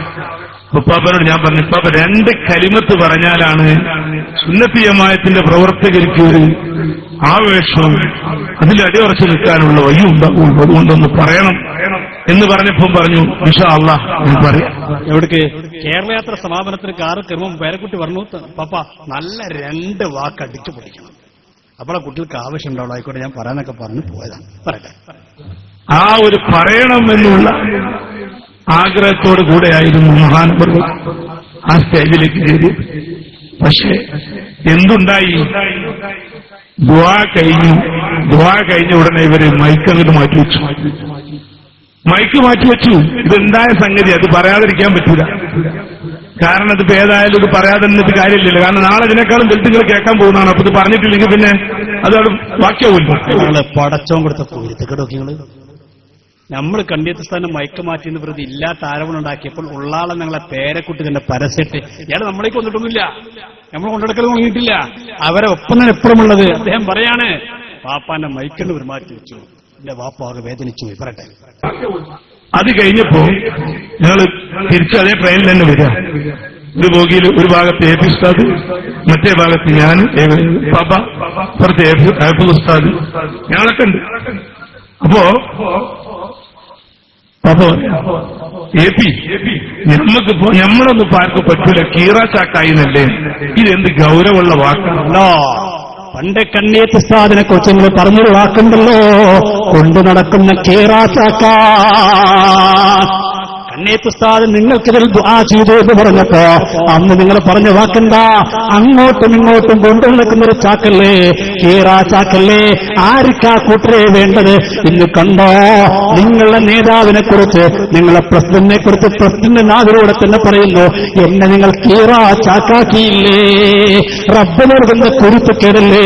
ചെറുപ്പക്കാരാ തൊട്ടുപോകണ്ട, എസ്എസ്എഫുകാരാ തൊട്ടുപോകണ്ട, അറിയാതെ വല്ലതുമുണ്ടെന്ന് തെറ്റിദ്ധരിച്ചവരെ തൊട്ടുപോകണ്ട. റബ്ബ് നമുക്ക് ഓരോന്നോരോന്ന് കാണിച്ചു തരികയാണ്. പറയട്ടെ അദ്ദേഹം എന്ത് വാക്കാണിത്?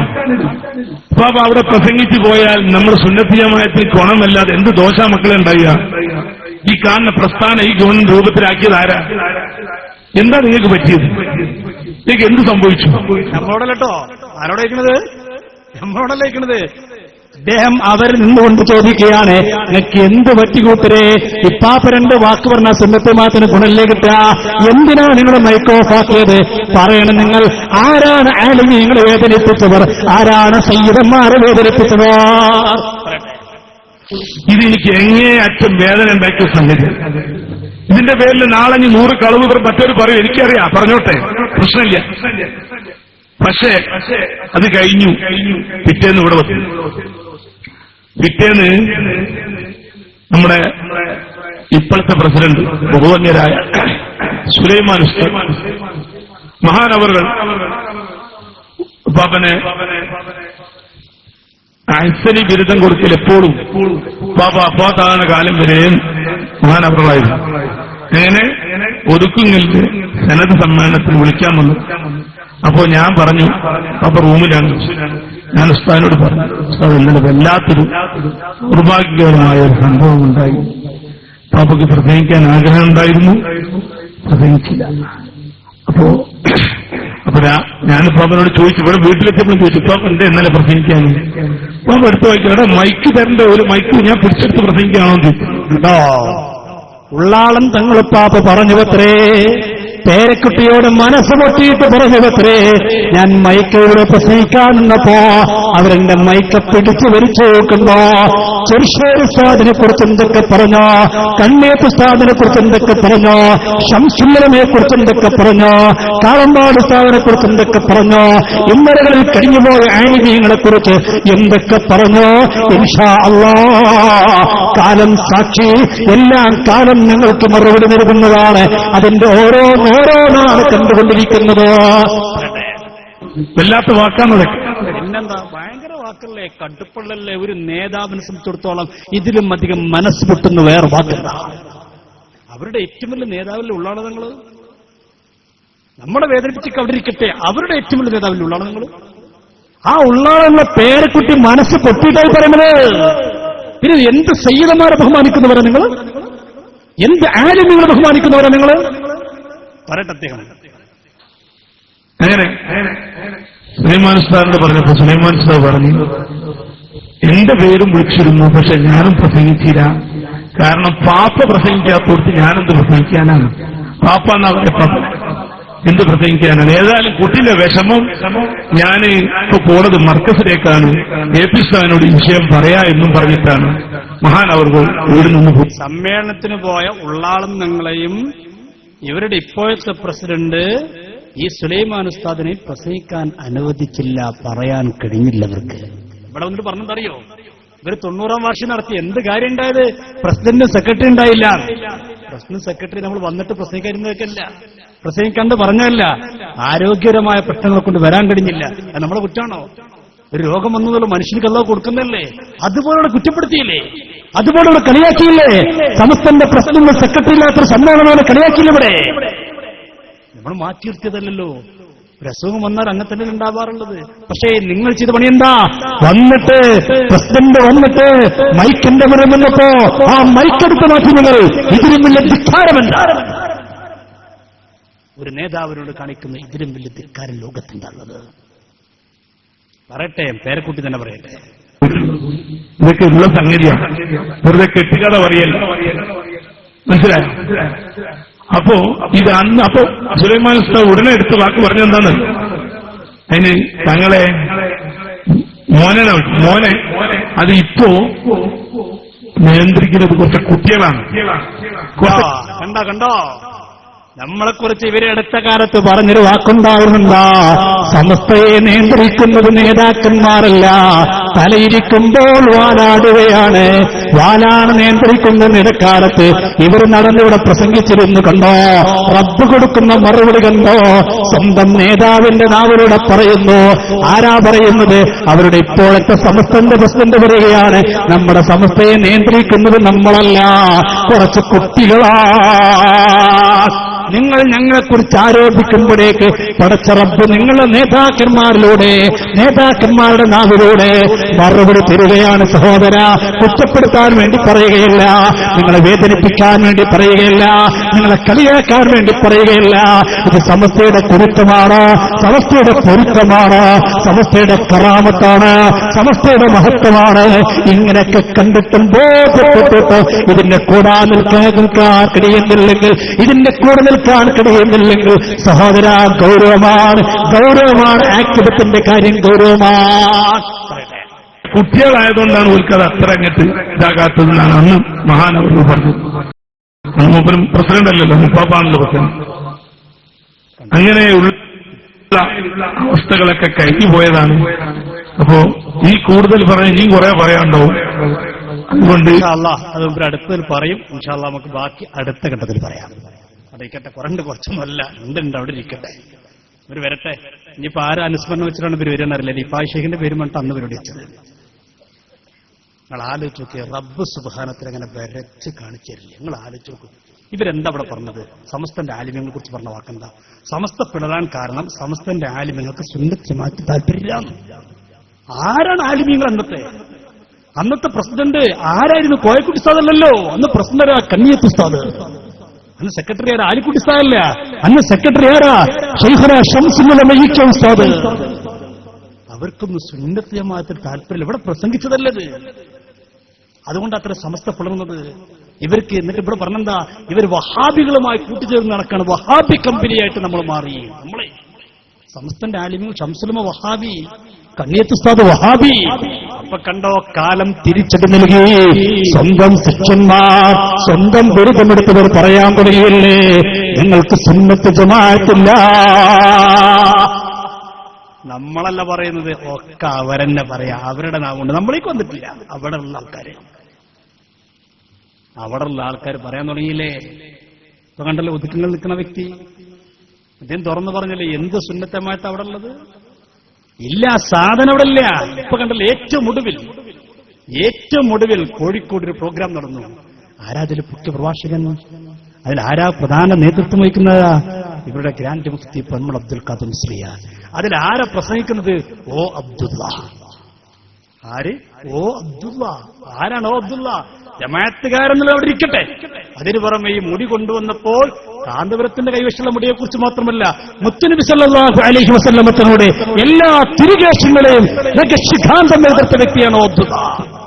ഓ അബ്ദുള്ള പൊന്മൾ അബ്ദുൽ ഖാദർ മുസ്ലിയിരിക്കുന്ന അതേ വേദിയിൽ പ്രസംഗിക്കുക. ഇവിടെ പറഞ്ഞെന്താ? ഇവിടെ വന്നിട്ട് മറ്റൊരു പ്രസംഗിച്ചെന്താ? സമസ്തന്റെ 90-ാം വാർഷികത്തിൽ പ്രസംഗിച്ചതാരാ? പി കെ ബഷീറാണ്. P K Basheer M L A പ്രസംഗിച്ചിട്ട് ഇവിടെ കളിയാക്കി പറഞ്ഞു. ആ സാധു മനസ്സിലാക്കണ്ടേ, അയാളെ സ്ഥാപനത്തിൽ പി കെ ബഷീർ പ്രസംഗിച്ചിട്ടില്ലേ? അപ്പൊ അയാൾ ഇവിടെ തരികളൊപ്പിച്ചെന്നറിയോ? അതെന്റെ മണ്ഡലമായതുകൊണ്ട് പ്രസംഗിച്ചതാണ് ഇവിടെ പറഞ്ഞതാ. പി കെ ബഷീർ അയാളുടെ മണ്ഡലം, അയാളുടെ സ്ഥാപനത്തിൽ പ്രസംഗിച്ചിട്ടുണ്ട്. സമസ്തന്റെ സ്ഥാപനത്തിൽ സമ്മേളനത്തിൽ പ്രസംഗിച്ചാൽ കണ്ടോ, സമസ്തക്കാർക്ക് ബിദ്അത്തുകാരുമായിട്ടാണ് ബന്ധം. ആ പി കെ ബഷീർ ഇയാളിരിക്കുന്ന വേദിയിൽ, ഇവിടെ പ്രസംഗിച്ചിരിക്കുന്ന വ്യക്തിയുടെ വേദിയിൽ പങ്കെടുത്താലോ, അല്ലാഹു സുബ്ഹാനല്ലാഹ്, അത് സുന്നത്ത് ജമാഅത്താണ്. കാരണം പി കെ ബഷീറിന്റെ മണ്ഡലത്തിലാകുമ്പോൾ കുഴപ്പമില്ല, മണ്ഡലത്തിന് പുറത്തേക്ക് ഇറങ്ങിയാൽ ബിദ്അത്താണ്. അത് സുന്നത്തും ബിദ്അത്തൊക്കെ മണ്ഡലാടിസ്ഥാനത്തിലാണ്. ആലോചിക്കൂ, ഒരു എം എൽ എ, ഒരു ജനപ്രതിനിധി വന്നുകൊണ്ട് സമ്മേളനത്തെ പ്രസംഗിച്ച പ്രസംഗം പറ്റും. ഇയാൾ അല്ലെങ്കിൽ ഒരു വല്ലാത്തൊരു ആന്റി ലീഗിന്റെ ആളാണ്. ഇയാൾ പ്രസംഗം കളിപ്പിച്ചതാണ്. ഇയാളൊക്കെ വരുമ്പോ കുഴപ്പമില്ലാതെ നടക്കുന്നവർ മനസ്സിലാക്കാൻ നല്ലതാ. പറയട്ടെ.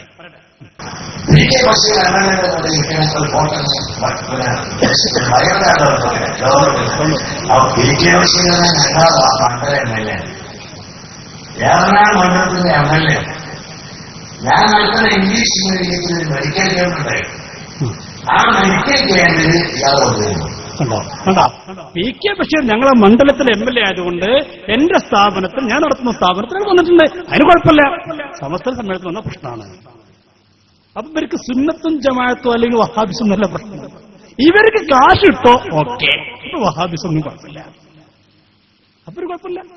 ഇവരൊക്കെ ലക്ഷ്യം വേറെയാണ് കൂട്ടരെ. ഇയാളൊരു സത്യ പ്രസംഗിച്ച പ്രസംഗം കൽപ്പിച്ചുതരാം. ഇയാൾ പറഞ്ഞറിയോ, UDF-നോട് ഇയാളൊരു നിർദ്ദേശം എന്താ, UDF നേരാകണമെങ്കിൽ വേറെ ഒരു നിർദ്ദേശം കൊടുത്തിട്ടുണ്ട്. മുസ്ലിം ലീഗ് നേരാകാൻ ഒരാൾ നിർദ്ദേശം കൊടുത്തിട്ടുണ്ടോ അറിയോ, മുസ്ലിം ലീഗിന്റെ തലപ്പന്ന് പാണക്കാട്ട് തങ്ങന്മാർക്ക് മാറണം, എന്നാലും ലീഗ് എന്നാകുള്ളൂ. ഇവര് ഭയങ്കരത്ത ഉപദേശത്തിന് ആൾക്കാരാണല്ലോ. ഇവരെ ഉപദേശം കേട്ട് രാഷ്ട്രീയ പാർട്ടികൾ മുന്നോട്ട് പോയാലേ ഇവരത്തിന് വല്ലതും കിട്ടും വെച്ച് നടന്നാലേ. ഇവര് പ്രസംഗിക്കാണ്. ഇയാൾ പ്രസംഗിച്ചെന്താ അറിയോ, ഇയാൾ പ്രസംഗിക്കാണ് UDF-നോട് എനിക്ക് പറയാനുള്ളത് അല്ലേ. ആണോ, ഇവിടെ ഒന്നും സ്ത്രീ കാണില്ല അങ്ങനല്ലേ. ഏതാ താങ്കള് തീരെ തുറക്കട്ടെ, പാടം നമുക്ക് സമയം ഇയാളെ കിടക്കട്ടെ. കുറെ ഉണ്ട്, കീരത്തായിട്ടും അല്ലാത്തതായിട്ടും കുറെ ഉണ്ട് ചെള്. കാരണം ഒരു ജന്മം മുഴുവൻ വിരുദ്ധന് വേണ്ടി ചെലവഴിച്ചിരിക്കുന്നു. നമ്മുടെ ആലിമ്യങ്ങളെയും സയ്യിദന്മാരെയും തങ്ങന്മാരെയും നേതാക്കന്മാരെയും മക്ഷിപ്പിക്കാൻ ഇയാൾ പറയാം. മുസ്ലിം ലീഗ് UDF-നോട് പറയാൻ, UDF അടുത്ത കൊല്ലം അധികാരത്തിൽ വരണമെങ്കിൽ വിദ്യാഭ്യാസ വകുപ്പ് ലീഗിന് കൊടുക്കരുത്. ഇവിടെ ആരാണ് ആ വിഷയം ഇവിടെ പറഞ്ഞിട്ടുള്ള ആരാ? കേരളത്തിൽ മുസ്ലിം ലീഗ് അധികാരത്തിൽ വരുമ്പോഴേക്ക് വിദ്യാഭ്യാസ വകുപ്പ് ലീഗിന് കൊടുക്കുന്ന ഇവിടെ ആരാ? BJP. വിദ്യാഭ്യാസ വകുപ്പ് മുസ്ലിം ലീഗിന് കൊടുക്കരുത്. അത് കൊടുക്കാതിരുന്നാൽ ദേശീയ പാർട്ടിയായ നാഷണൽ കോൺഗ്രസ് ഇനിയും അധികാരത്തിൽ വരും. ഇല്ലെങ്കിൽ ഇനിയൊരിക്കലും കോൺഗ്രസ് അധികാരത്തിൽ വരില്ല. കോൺഗ്രസ് നേതാക്കളുടെ മാർഗം നമ്മൾ എവിടെ പ്രസംഗിച്ച മൂല്യം പറഞ്ഞു കേട്ടോളി.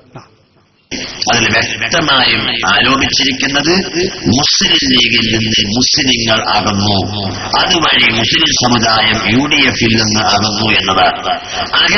അകന്നു എന്ന സത്യം കണ്ടെത്തിയ ഇന്ത്യൻ നാഷണൽ കോൺഗ്രസിന്റെ നേതൃത്വത്തോടെ വിനയത്തോടെ ഞങ്ങൾക്ക് ഒരു അപേക്ഷ കൊടുക്കാനുണ്ട്. അടുത്ത തെരഞ്ഞെടുപ്പിൽ UDF ജയിക്കാൻ വേണ്ടിയാണല്ലോ മത്സരിക്കുന്നത്. അങ്ങനെ നിങ്ങൾക്ക് അധികാരം കിട്ടിയാൽ ദേശീയ കക്ഷിയായ നിങ്ങൾ വിദ്യാഭ്യാസ വകുപ്പ് കൈകാര്യം ചെയ്യും എന്നൊരു വാക്ക് കേരള ജനങ്ങൾക്ക് നിങ്ങൾ നൽകേണ്ടതുണ്ട്.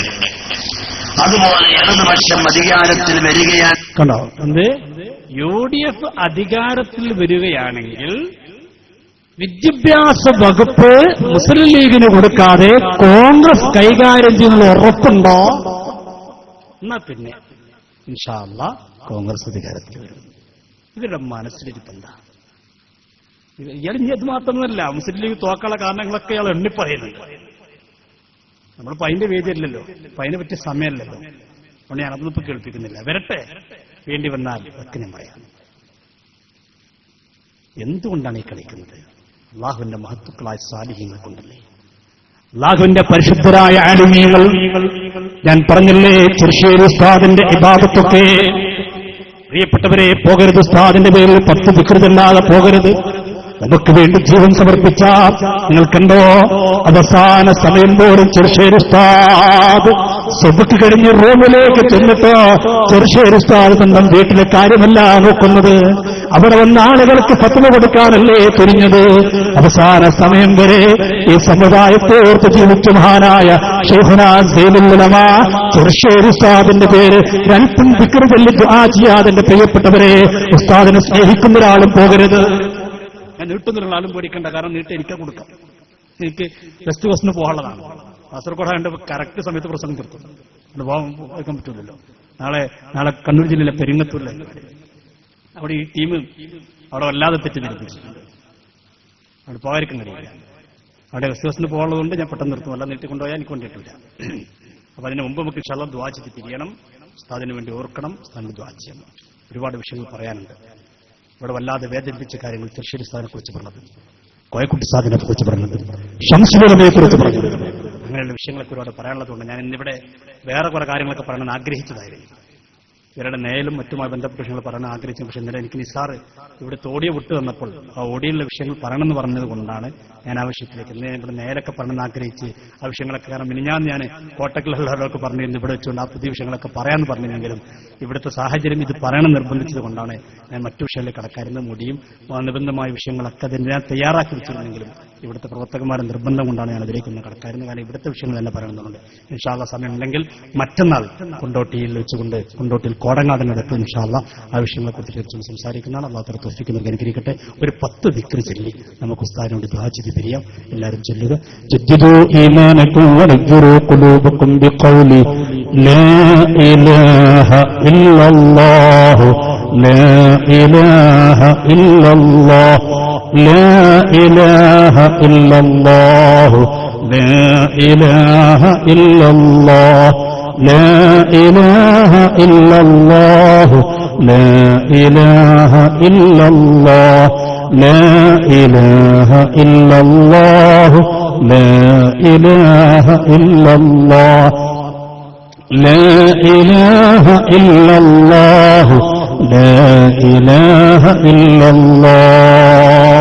എല്ലാവരും ആത്മാർത്ഥമായിട്ട് ആമീൻ പറയുക. ദുആ ചെയ്യാൻ എല്ലാവരും ആത്മാർത്ഥമായിട്ട്. ഞാൻ ഇന്നെന്റെ സത്യം പറഞ്ഞ എന്റെ അനുഭവം പറയാം. ഞാൻ എന്ന് വരുമ്പോൾ എനിക്കൊന്നും ഒരിക്കലും പ്രസംഗിക്കാൻ കഴിയുന്ന ഒരു പ്രതീക്ഷയില്ല. കാരണം ഇന്നലെ ഞാൻ പ്രസംഗം നിർത്തുമ്പോൾ അവസ്ഥ അങ്ങനെയാണ്. ഇന്ന് രാവിലെ നിസാർ വിളിച്ചപ്പോൾ നിസാറിനോട് നിസാർ എനിക്ക് സംസാരിക്കാൻ കഴിയാത്തതുകൊണ്ടാണ് ദയവ് വിചാരിച്ചെന്നെ ഒഴിവാക്കി തന്നെ. പക്ഷെ ഇന്ന് ഞാൻ വരുമ്പോൾ ഉറപ്പിച്ചു പോകുന്നത് നിസാർ വിളിച്ചപ്പോൾ പറഞ്ഞു ഞാൻ വരണമെങ്കിൽ വരാം, പക്ഷെ വരുമ്പോൾ എന്നെ ആദ്യം ചെറുസാന്റെ കബറിനോടെ കൊണ്ടുപോകണം. അവിടെ സിയാറത്ത് കഴിഞ്ഞിട്ട് ഞാൻ പോരുള്ളൂ. അവിടെ കാര്യം പറഞ്ഞാൽ ഇൻഷാല്ലാ ശരിയാകുന്ന പ്രതീക്ഷയുണ്ട്. അങ്ങനെയെങ്കിലും പ്രസംഗിക്കാൻ കഴിയുള്ളൂ. അവനോട് ആയിക്കോട്ടെ അവിടെ പോയിട്ട് എവിടെ പോയിട്ടില്ല നമ്മൾ വരണം മതി പറഞ്ഞു. അങ്ങനെ പോയി സിയാറത്ത് ചെയ്തപ്പോൾ അതിന്റെ ഫലമാണ് എനിക്ക് ഇന്ന് ഇത്രയെങ്കിലും പറയാൻ കഴിയുന്നത്. അതുകൊണ്ട് ആ ഉസ്താദിന്റെ പേര് നമുക്ക് ദുആ ചെയ്ത് പിരിയാം. അവിടെ പോയി ഇൻഷാല്ലാ. നമ്മൾ തൊട്ടടുത്തൊരു വീട്ടിൽ സഹോദരി പ്രായം ചെന്ന വളരെ പാവപ്പെട്ട കുടുംബമാണ്.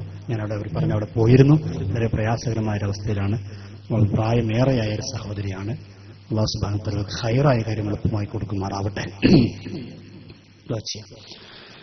അൽഹംദുലില്ലാഹി റബ്ബിൽ ആലമീൻ حمدا يوافي نعمه ويكافئ مزيدا اللهم صل وسلم على رسولك سيدنا محمد وعلى آل سيدنا ومولانا محمد റഹ്മാനും റഹീമായ അൽ മലിക്കുൽ മുലൂക്കായ അല്ലാഹ് ഞങ്ങൾ ചൊല്ലിയ ദിക്റുകൾ സ്വീകരിക്കണേ അല്ലാഹ്. അഷ്റഫുൽ വറാ നബി മുഹമ്മദ് മുസ്തഫ സല്ലല്ലാഹു അലൈഹി വസല്ലമ തങ്ങളെ ഹദറത്തിലേക്ക് എത്തിക്കണേ അല്ലാഹ്. മറ്റുള്ള അമ്പിയാക്കൾ ഔലിയാക്കൾ സാലിഹീങ്ങൾ മുഖറബീങ്ങളുടെ പരിശുദ്ധമായ ഖബറുകളിലേക്ക് എത്തിക്കണേ അല്ലാഹ്.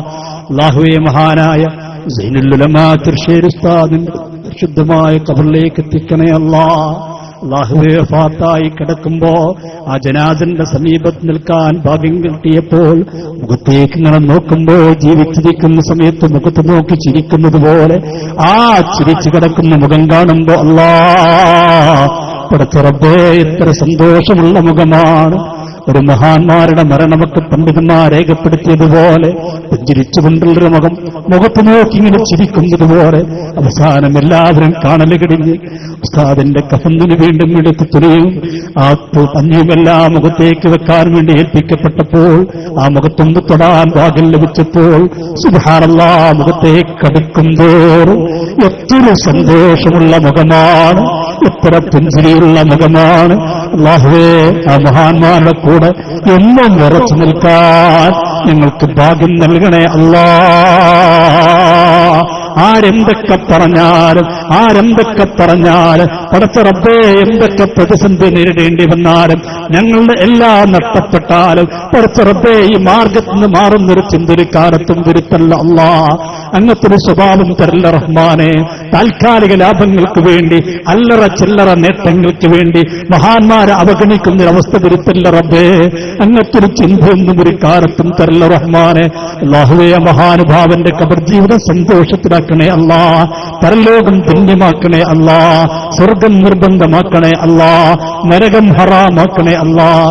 ആ മഹാനോടുകൂടെ ഞങ്ങളെയും ഞങ്ങളെ മാതാപിതാക്കൾ ഉസ്താദുമാർ കുടുംബാദികൾ ബന്ധുമിത്രാദികൾ ഭാര്യ സന്താനങ്ങൾ ശിഷ്യന്മാർ ബന്ധപ്പെട്ടവർ സ്നേഹിച്ചവർ സഹായിച്ചവർ കൊണ്ട് വസീയത്ത് ചെയ്തവർ എല്ലാവരെയും അല്ലാഹുവേ സ്വർഗലോകത്തൊരുമിച്ച് കൂട്ടണേ അല്ലാഹ്. സ്വർഗീയ ലോകത്തൊരുമിച്ച് കൂട്ടണേ അല്ലാഹ്. പടച്ച റബ്ബേ നരകം ഹറാമാക്കണേ അല്ലാഹ്. അല്ലാഹുവേ ഞങ്ങൾ പലരും ജീവിതത്തിന്റെ ദുർബല നിമിഷങ്ങളിൽ ഒരുപാട് തെറ്റുകൾ ചെയ്തു പോയ പാപികളാണ് അല്ലാഹ്. ഞങ്ങൾക്ക് നീ പൊറുക്കണേ അല്ലാഹ്. മനസ്സുകളൊക്കെ നന്നാക്കണേ അല്ലാഹ്. ഇഖ്ലാസ് ഞങ്ങളെ കൈമുതലാക്കണേ അല്ലാ. സുന്നത്ത് ജമാഅത്തിന് വേണ്ടി ശബ്ദിക്കാൻ ശബ്ദം നൽകണേ അല്ലാ.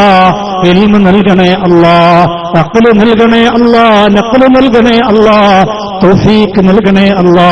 പടച്ചവനെ ആരോഗ്യം നൽകണേ അല്ലാ.